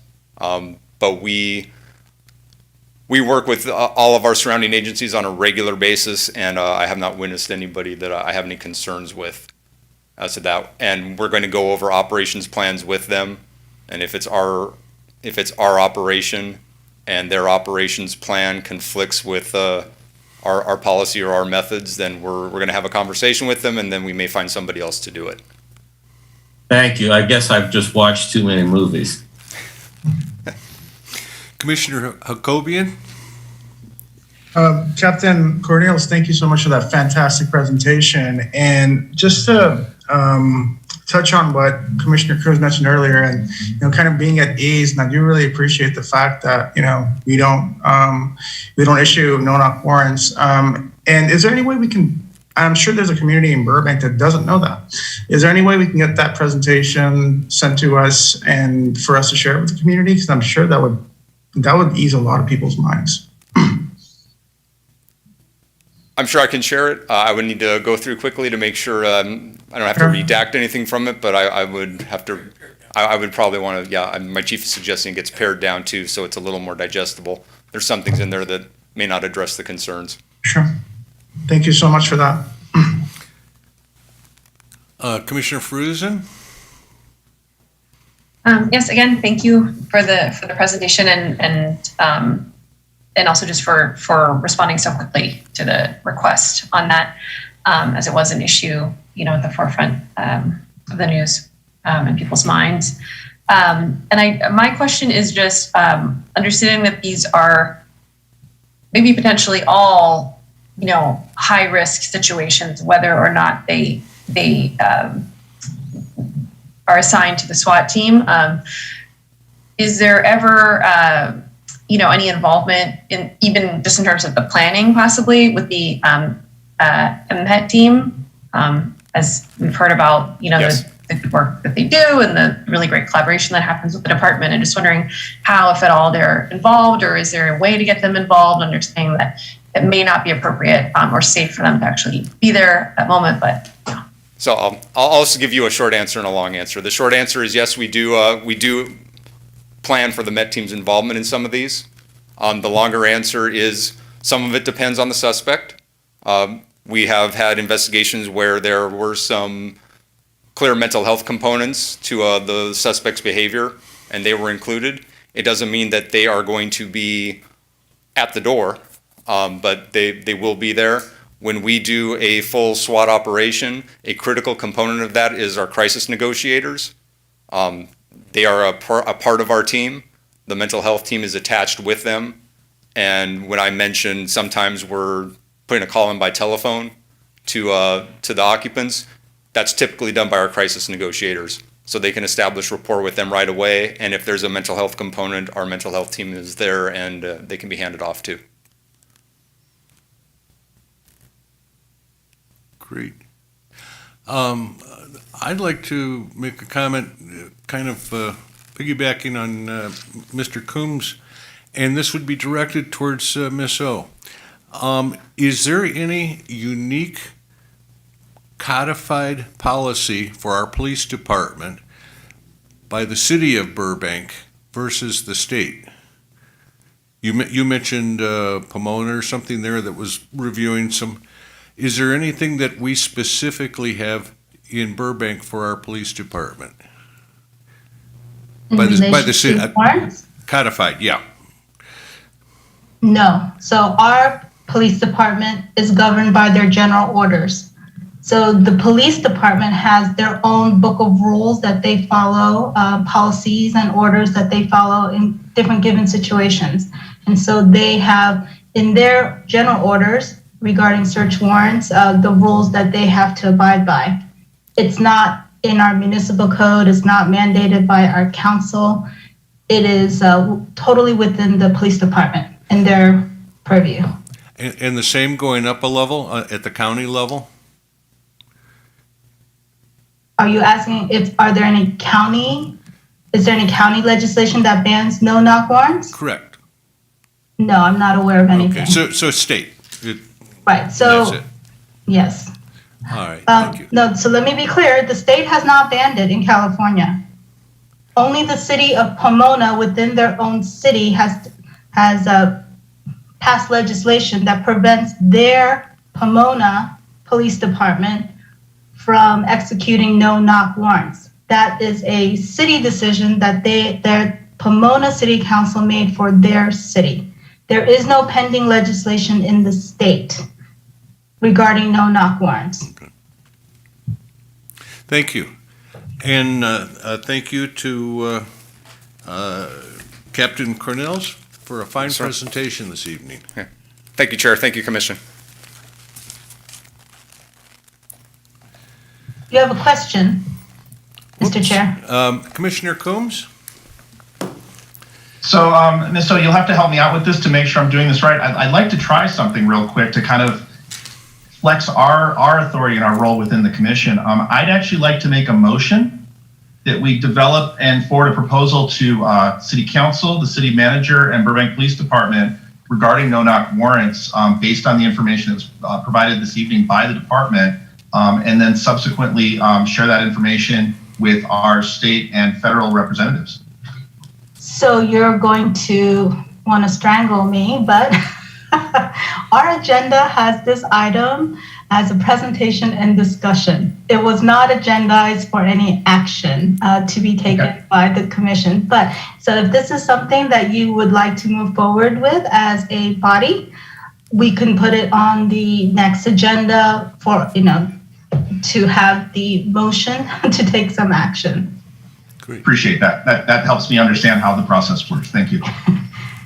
Good. Thank you. I'll tell you when to cue it up. Okay. And I think we have the chief is going to make some comments here now. Yeah, we do. Good evening, commissioners. How are you all this evening? Hey, I just want to follow up on Sergeant Kenrick's presentation and actually a question you asked him about the rolling of the body-worn cameras. Are they always on? For the most part, they are. So for clarity, transparency, there are certain settings where officers will turn off the body-worn camera. In hospital settings and during extraordinary confidential investigations, they will turn the body-worn camera off. But 99% of the times, the body-worn camera, once it's activated, is rolling. Plus, be mindful that we have the in-car camera that faces forward, and then there also is a camera for the back seat that is memorializing contact and behavior. Great. Okay. Thank you. So, so I'm bringing great news. City Council is going to resume City Council sessions in person. So there's 3 phases. Phase 3 applies to boards and commissions, but just for the public if there's an interest. Phase 1, April 5 and 12, the mayor, city staff will be in council chambers. Phase 2, April 18, April 26, all of council, city staff in chambers.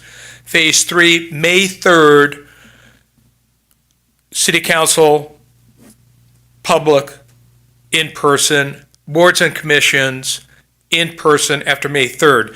So that is important for this commission. So May Police Commission, we will all be here. We did discuss the AB 41 process, and this is going to be on our website under professional accountability.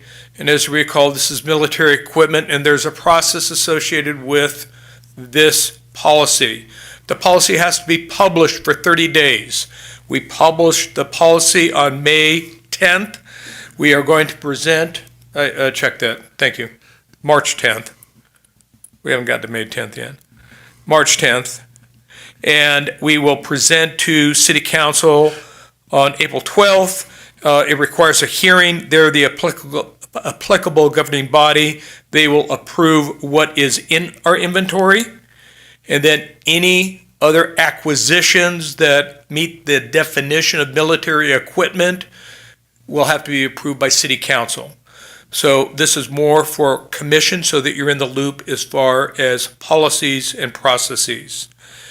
I also, hoping that we have community members that are watching tonight, this is a collaboration that was completed by police commissioners, police department, city PIO, as it relates to the digital current ads on street racing. So can you bring that up? And this is an achievement for City Council, check that, the Police Commission in their initiation of doing these ads that are digital in the sense that they're sent electronically to all the water and power subscribers, and also they'll be in the their mail if they don't do it online. So there's 3 ads. The first ad goes out March, already's gotten out. Second ad will go out in June, and then the third street racing ad goes out in October. So I give high marks to not only the Police Commission, but Lieutenant Fromer and his staff, but the PIO were the behind the scenes folks that made this happen, and I can't remember, what's his name that did the design? Cassidy Allen. Cassidy Allen, who works for the PIO, really did a professional job as far as this promotion. So again, high marks to our folks. Some announcements as far as calendared events. Baker to Vegas is going to be April 9th and 10th. The Egg Extravaganza will be at Cambridge Park, and that's going to be on April 16th from 9 to noon. Our Drug Take Back initiative will be April 30th from 10 to 2. Police Fire Service Day will be on May 7th from 9 to 2. And two more quick things. We did meet with a police psychologist today during our training. We are expanding and energizing our officer wellness program.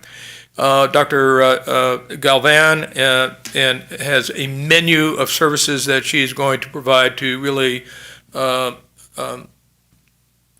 bring some good stuff to the department for both sworn, non-sworn, and as you'll recall, President Obama's 21st Century Policing, pillar number 6 was really officer wellness.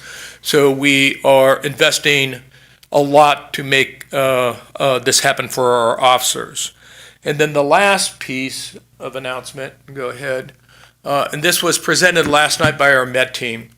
So I have to give high marks to our MET team for continually looking for sources and resources to provide to folks that, really families that may have someone experiencing mental health issues, mental health disorders. So this is a placard that can go in a door, can go in a car door, can go in a window. It's reflective, and it's just subtly suggests that or states that someone that lives or is in the car may have some special needs, may not process quickly, may not respond, may resist help. So for first responders, for other service workers, the green ribbon will be acute to them that, hey, just slow down a bit, pause, and we know that we're going to have to take extra care and caution. Some folks may not want the verbiage there, so we are going to come out with a similar placard, reflective placard, that will just be a green ribbon, and that is kind of the international sign color ribbon that there may be a special needs case there. So it's really have to recognize our MET team in a collaborative effort as far as introducing this to the community, and we are starting that program off, and May 1st of this year will be our MET team's 10th anniversary, so we're looking at a way to promote a number of programs that MET is doing now in the future, and to certainly recognize their 10-year anniversary. This will conclude my presentation. I want to thank Captain Irving. Did just a really good job of explaining the process with the animal shelter. What he didn't tell you is the number of hours associated with making a seamless transition. So a presentation seems like, oh yeah, that's really good, but a lot of hefty lifting behind the scenes. Captain Cornelius did a great job on his warrant service, and Kendrick also did a great job. So they need to be recognized and thanked for what they did. So that concludes my presentation. Thank you, Chief Albanese, and indeed, the officers did a great job this evening. We appreciate it. We are up to introduction of agenda items for future meetings. Oh, excuse me. I have a quick question. Commissioner Fruzen? Yeah, it's just a quick question. I'm really happy to see that the MET team and the department were able to create that signage for the folks that need it, and both the one with the full text and the other. I understand, why folks may prefer either one. I'm wondering, how can people request that, or is it a picture of that or an image of that available on the website that we can share with folks so they can, see what it's going to look like and request one, or how do they go about that? So that's a great question. Thank you for doing it. This is new to us too, so how to onboard it so folks that have an interest, we can make it happen. So we will, Sergeant Feckety is here. He will make it happen as far as onboarding the images. I'm somewhat embarrassed. Put that back up there, please. May 1st. Okay, this is how transparent we are.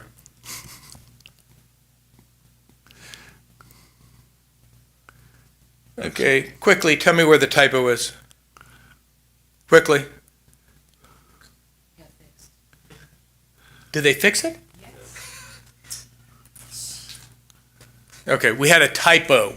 So the upper left-hand corner department, we figured we didn't need the E.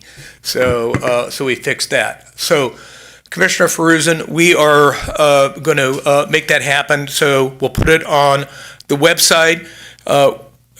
Folks can also phone the Met office, 818-238-3391, and they can also email the department. So there's a couple forums that they can reach out to us. Okay, thank you. Thank you, sir. Yeah.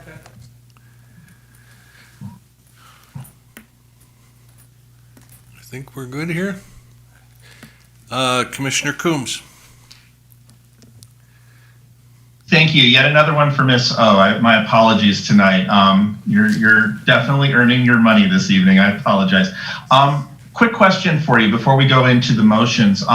There was Commissioner Jacoby and I completed a memo that's on the self-evaluation. And the question is, we'd like to distribute that to the commission because presentation and distribution of that memo may circumvent the need to agendize. The memo may address all of the questions that we've got about a self-evaluation, or the commission may have additional questions. And the commission's in a really difficult spot because they can't make a decision as to whether they want to have a discussion about the self-evaluation unless we can get the memo about the self-evaluation into their hands. Similar to receiving in advance the information about the presentation for blanking out, give me a second, on the animal control, the previous animal control memo that was put together. So I'm curious, how does the commission go about distributing material that's been developed for the commission by the commission? Put it on the agenda. The reason why you were able to receive the staff report regarding the animal shelters transition to parks ahead of tonight's meeting is because it was on the agenda. And we wanted to give you the materials ahead of time so that you could read it and be prepared for tonight's discussion. So there's no action that any of you can take regarding whatever recommendations you and Commissioner Jacobian are presenting or putting in the memo without actually looking at it and discussing it. Because remember, you have to act as a body, right? And so I'm trying to think of, you said at one point that perhaps a discussion would not be necessary if all the commissioners were able to read the memo. And I'm trying to think, I can't imagine a situation where that could actually be, because people might not agree, right, with whatever recommendations you had, or they may have questions about whatever recommendations or information that you're providing in the memo. And that's why it needs to be on the agenda. But because it's something, we can have it on the next agenda. And then because it will be on the agenda, you can have it ahead of time to be prepared and read through it. You cannot discuss it until we come back and meet. Public participation is not efficient. By its very nature, it's not efficient. And I know that can be very frustrating because you want to move faster. But the public likely has a real interest in what's in the memo also, right? They don't want you guys just to read it and decide what to do on the memo. They want to hear it, they want to read it, and they may want to be part of that discussion. And so the process will be, we will put it on the next agenda. Ahead of that meeting, we will distribute the memo since it will be on the agenda so that everyone can be prepared to discuss it. And we will agendize it as potential action item as well. If there, in the event that there's something that the body wants to do with the information that's contained in there. Okay. Thank you, I appreciate that. Yeah, very briefly while I'm on the subject too, I know it can be very confusing. And I've been doing this a long time, and sometimes I need to stop and reread the Brown Act because there are times it can be really confusing. There have been some times when I know that as commissioners, you want to disseminate information to your fellow commissioners. Even when sometimes it seems innocuous, asking Sherry as a conduit to disseminate information can be a violation of the Brown Act. It's not just talking about it, even receiving information, if it's all going to a body, to you all as a body, can be a Brown Act violation. So there will be times when I will say, oh, well, it just sounds like a reminder on process and it seems like it will be okay. But if it looks like it's going to be something more substantive, then Sherry will always ask me, can we send this out? And there may be times where I will say no, because it looks like it's going to be substantive. And so just be aware, that's why she may sometimes come and say, well, I'm not able to forward these emails or forward this information, because even the process of getting the information, if it's a majority of your body, right, is a Brown Act violation. Appreciate that. Thank you. On our agenda items for the future, Ms. Nakamura was kind enough to include pending items that are coming up. Are there any new motions this evening for any agendized items for the future? Commissioner Coombs? Sorry about that. I actually have three. I'll bounce it around a little. The first, I'd like to make a motion that we agendize the review of the self-evaluation memo that was developed by Commissioner Jacobian and myself for discussion of the current performance of the commission and to explore areas that we might want to strengthen our work and our role. That's a motion, and I believe. And do we have a second? Or Can I ask a question? Sure. Because it sounds like, again, Ms. O, sorry to rely on you, but if it is agendized as such as a review, that sounds like a discussion. Does that mean we would be able to vote on something, to adopt something or then implement, Right. If it's just listed as a review, then the answer would be no. But I already know what Commissioner Coombs' his intent is. So regardless of how you put it on the agenda, staff can always add, language that will give you the ability to take action if necessary. And so I already know you want to go down that path. Okay. That was my next thing. That was my understanding, but I just wanted to double check with you and then also with Commissioner Coombs, if that was your intent too, that we would then take an action as part of that. But since Commissioner Feruzin brings it up, you can amend your motion to go ahead and add in that language, and it will keep it cleaner. All right. So we have a motion. Do we have a second? Commissioner Elman? I'm having a little difficulty with this because you're asking me to vote on something which I don't really know what it is. I think what he's asking is that he and Commissioner Jacobian had worked on a presentation, and they would like to give the presentation and then allow for some discussion of it following that. And to do that, we have to agendize it. We lost your sound. Presentation is not the actual form. The questionnaire. Frankly, we don't know what it's going to be, right? But so the way I would suggest it is, there was a subcommittee meeting to talk about their subject matter, and they want to report out on what they discussed and what they're recommending based upon their subcommittee, right, based upon their subcommittee's findings. So the agenda item, as I understand it, will be a presentation and discussion and potential action regarding the subcommittee and its findings and report.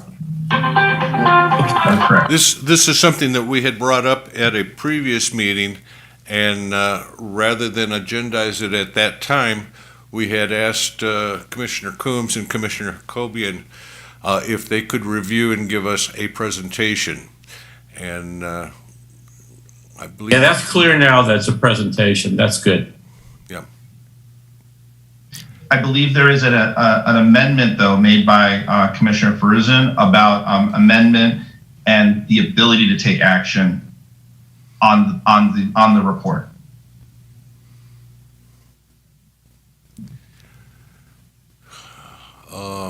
Do we have a second in the amended version?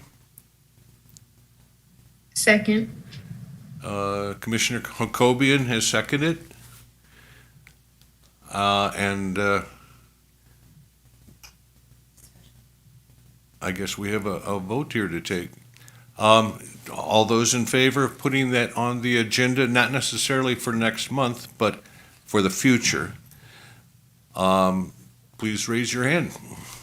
Okay, so that's unanimous. Good. Thank you, Commissioner Coombs. Thank you. And Commissioner Jacobian, you've been doing some work, I know, and it'll be nice that we have the opportunity to discuss it. You had two more items, Commissioner Coombs. What was the second one? I did. Thank you for that. I'd like to make a motion that, some language that I wrote down earlier. I'd like to make a motion that the commission develop and forward a proposal to City Council, the City Manager, and Burbank Police Department regarding no-knock warrants in Burbank, and to propose state and federal and send that proposal to state and federal representatives. And do we have a second on that? Commissioner Jacobian, second. Any discussion? Commissioner Elman? Sound. Turn on your sound. Commissioner Elman?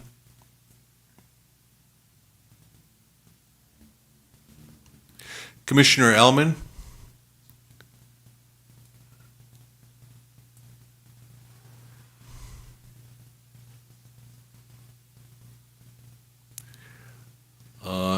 I don't know. Commissioner Elman, if you can hear me, would you nod?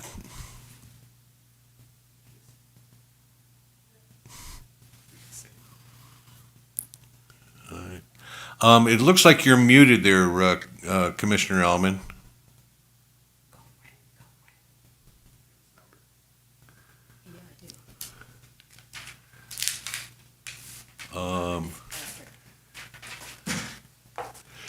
Commissioner Elman, I believe you're muted. There you go. Thank you. Yeah, I can't see anybody right now. But can you hear me? Yes, we certainly can. Yeah. Sorry for the technical difficulties.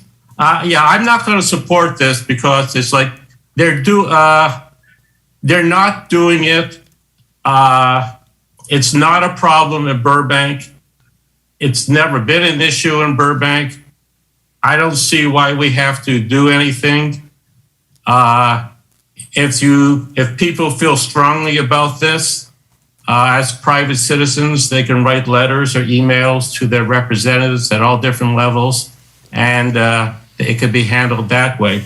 But I just think it's one of those things, again, we're working on something that's not broken, but we're going to fix it anyway. That's it. Commissioner Feruzin? So if we, if I didn't want to get into a discussion of the merits of it or not, but just one potential reason to discuss this item would be because right now it is at the discretion of the police department, and they do have a policy against it, but it sounds like that's something that could change if we had a new police chief, which we recently just had such a transition. The policy didn't change, but it could change in the future. So if it's something that, we or the community feels strongly about, that may be a reason to add it to the municipal code rather than be reactive. Should there be a change under, the current, administration of the police department or in the future. So just as a logic to it, whether or not, And Mr. Chair, if I can add to Commissioner Feruzan's point, the discussion tonight is about whether to put it on the agenda so that you can have this substantive discussion regarding some of the issues that Commissioner Elman's bringing up. And I think we may have lost Commissioner Elman, but tonight we're just talking about voting to put it on the agenda to have the discussion that you've started to have already that I need to sort of nip in the bud. All right. So we have a first and we have a second from Commissioner Hakobian. Can we take a vote to add this? All those in favor, raise your hand. Say aye. We have 4 in favor and Commissioner Elman against. So that passes. Commissioner Coombs, you had a third item that you had on your list. Thank you. I appreciate that one. Mr. Chair, I want to clarify. You said there were 4 in favor. Did you vote? Yes. Did you count yourself? 1, 2, 3, 4. Isn't it 5? There was 6. Right. 5 in favor, 1 against. Oh, I'm sorry. I didn't include myself there. Okay. Thank you. Commissioner Coombs. Thank you, Chair. The third motion that I have is I would like to motion that we invite the Met team for Burbank to come make a presentation in the month of May, and which is also May is Mental Health Month, to talk about whatever they want to talk about.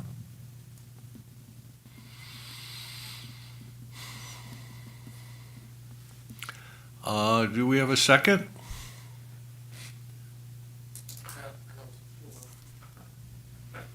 I would second, sorry, it's small, I guess it's included, but assuming that they have capacity that month and, and if they'd rather do it another time or what have you, then.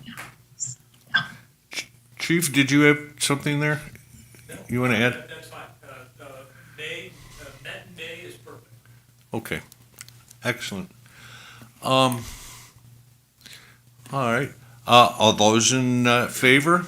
I don't think we heard what the chief said. Oh, I'm sorry. No, that was me. Met in May is fine. So thank you. And I think Commissioner Coombs, you got to be more specific. Anything they want to talk about the Met process and maybe success stories and cases that have frustrated them. I think would be more riveting. Otherwise, we may be talking baseball. That would be fantastic. Thank you. All right. We have is that an amendment that we have to make then? And then a new second from Commissioner Hakobian? Okay, we've got a second. Those in favor of having a Met representative at our May meeting, raise your hand. Yes. And that seems to be unanimous.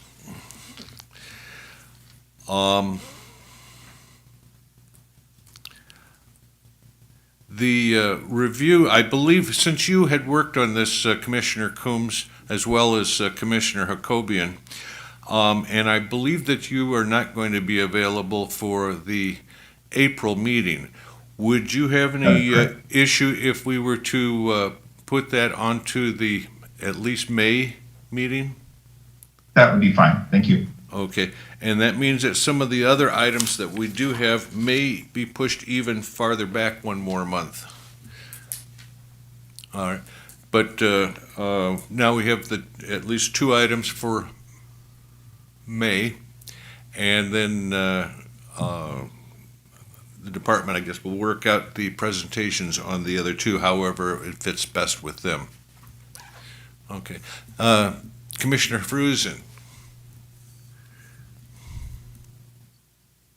Yeah.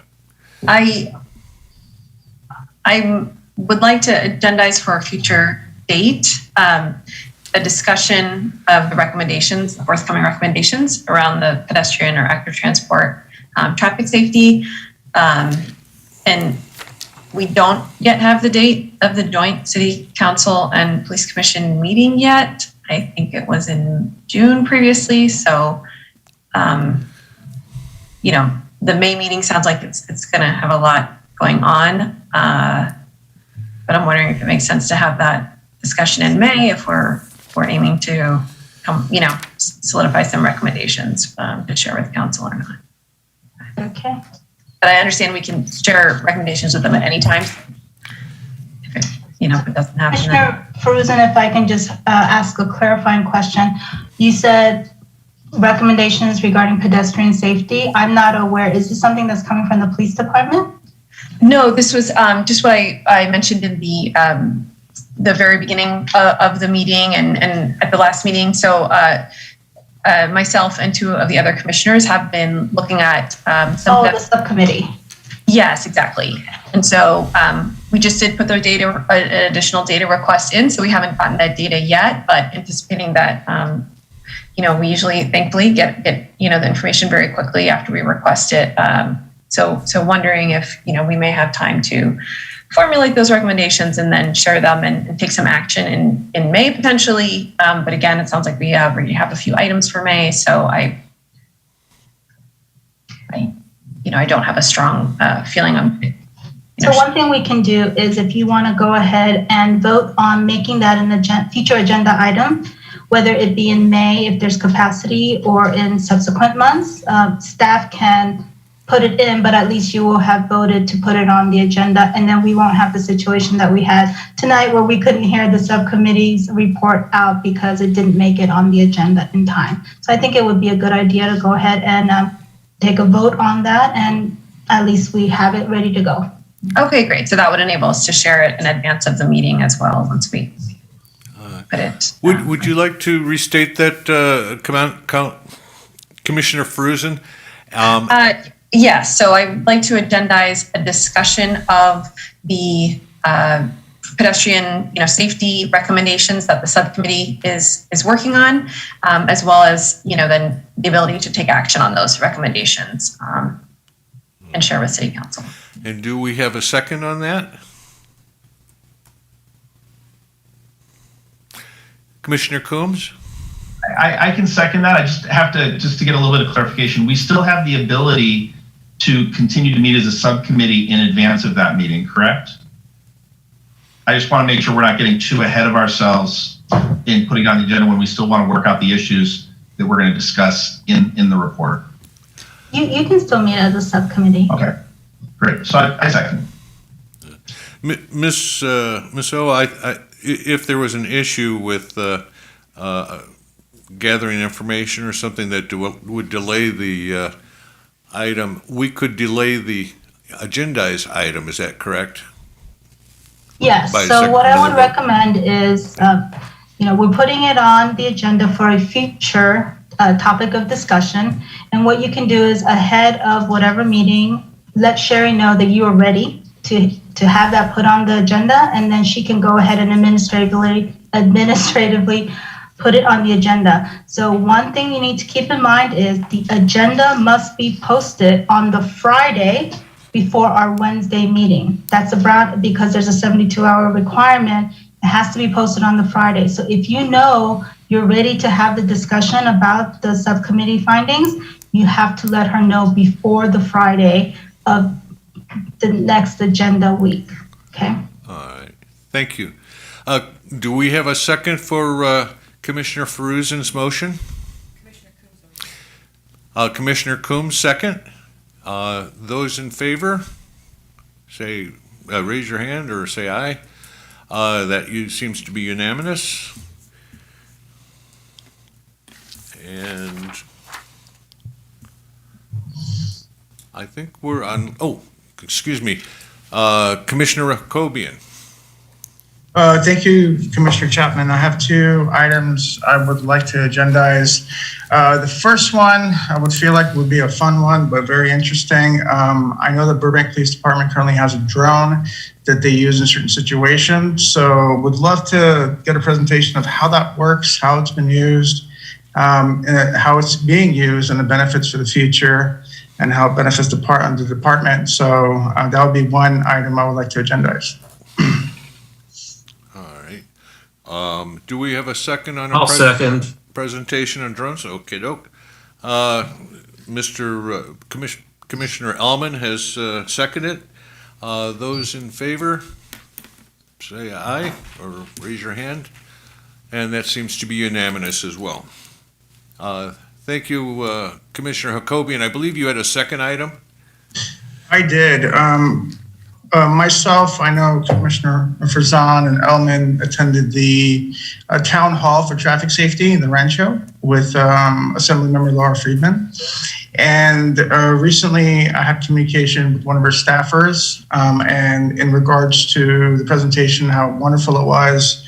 And, they talked about a current vehicle safety system pilot program, AB 2336, reckless driving, and also zero traffic fatalities task force.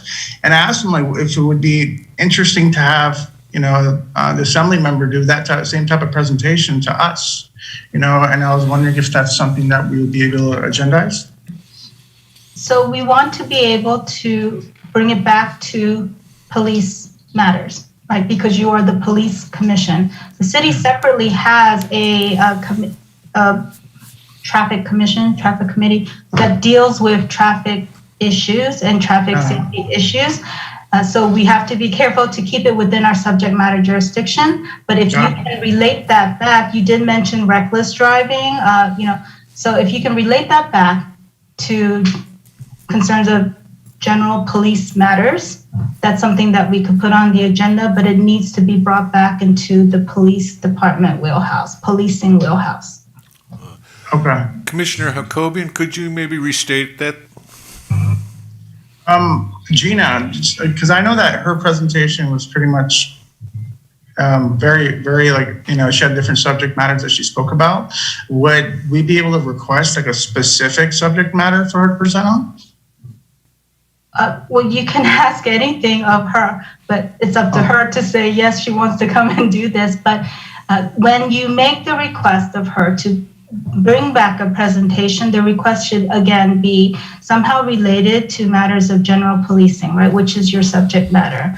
I can see how these issues interrelate, but because I did not watch her presentation, I don't know if her presentation was geared toward that perspective of policing as opposed to traffic safety, which is not what you do here. Yeah. Okay. Then I would say in that case, I would withdraw my motion. All right, sure. So Commissioner Hakobian, what you can do is if you want to reach out to her and tell her that you really enjoyed her presentation, but if she can tweak it to something that would be within our subject matter jurisdiction here, and if she's willing to come and speak with us, that's something, again, that maybe at the next commission, we can, again, talk about for items of future agenda meetings. Wonderful. Thank you, Gina. Did you have anything else, Commissioner Hakobian? Okay, that's something that you could add to the agendized items next month. Yes, sir. When we add new items, yeah. All right. Commissioner Elman. Thank you very much. I'd like to bring to your attention, and I would like to, have you guys input on this so that we can move forward. At last night's city council meeting, the city council created the Charter Review Committee. And as you know, our power comes from the city charter. So if you guys are interested in maybe expanding our role, reducing our role, or have a a question about our role or the direction, I would like to have a subcommittee created that will go and address the Charter Review Committee with our ideas on how we see our future and what needs to be changed in the city charter to allow it. They have the tools to write the letter to the city council with their recommendations. And I think if you want to do any changes to our roles, the Charter Review Committee is the place to do it. Thank you. Ms. O, could you expand on that a little bit? Our charter currently has us advising the council. Can we advise other committees or commissions? No, you're an advisory board to the city council. So as I understand Commissioner Elman's proposed agenda item for a future meeting is that he would like to put on the agenda a discussion and possible action to form a subcommittee regarding having members apply or be part of the Charter Review Committee. That's how I understood Commissioner Elman's statement, because we are in this section of our agenda that talks about introduction of agenda items for future meetings. Would that be accurate, Commissioner Elman? That you want to put it on the agenda to have a discussion and potential action to create the subcommittee? That is correct. In 2016, I was on the Charter Review Committee, and Commissioner Diamond of the Police Commission came to the Charter Review Committee and made a presentation. Commissioner Fruzen? So just to clarify, it sounds like, Commissioner Elman, you're recommending or you're requesting to agendize that we discuss and decide whether or not a member or members of this commission make a presentation to that commission, not that we join that commission. Is that right? Right. We just make if we think that we need the Charter Review to aid us in any way, then our step forward would be is to address the Charter Review Committee with our recommendations or lack of. Okay, so it sounds like we have a discussion about whether we think our role should change or any part of the charter that speaks to the commission needs to change. And then if we have a consensus that yes, we think it should change, then we can vote to have a subcommittee that will make some sort of recommendations around our discussion. And then we'd have to vote on those recommendations, right? And what will be presented. So it's kind of like a two-step. Right. And it's basically Charter Review only comes along every 5 years. Mm-hmm. This is the only opportunity for 5 years. So, Commissioner Elman, you're proposing that we agendize discussion of the Charter Committee at our next meeting. Correct. I think we all know that we fill not even one full page of the city charter right now. No. So if there's anything that we do think we need, I think this is an opportunity to move forward. I'm just clarifying your motion, okay? So if I can make a recommendation, because we're talking, we've been talking about forming a subcommittee, et cetera. But really what I'm hearing is at this point, you don't know whether or not you want to make any changes to the charter. So it feels like the agenda item should be to review the charter and the powers that are contained within the charter and the Burbank Municipal Code as it reflects the charter to see first, do you even want to make any changes? Is it even necessary to make any changes? And then from that discussion, taking action to form the subcommittee if necessary, right? Yeah, I think this is our opportunity, and we can either discuss it or not discuss it, but this is an opportunity, and I would not like to miss it. Do we have a second for the motion? Clarified. Let's add that.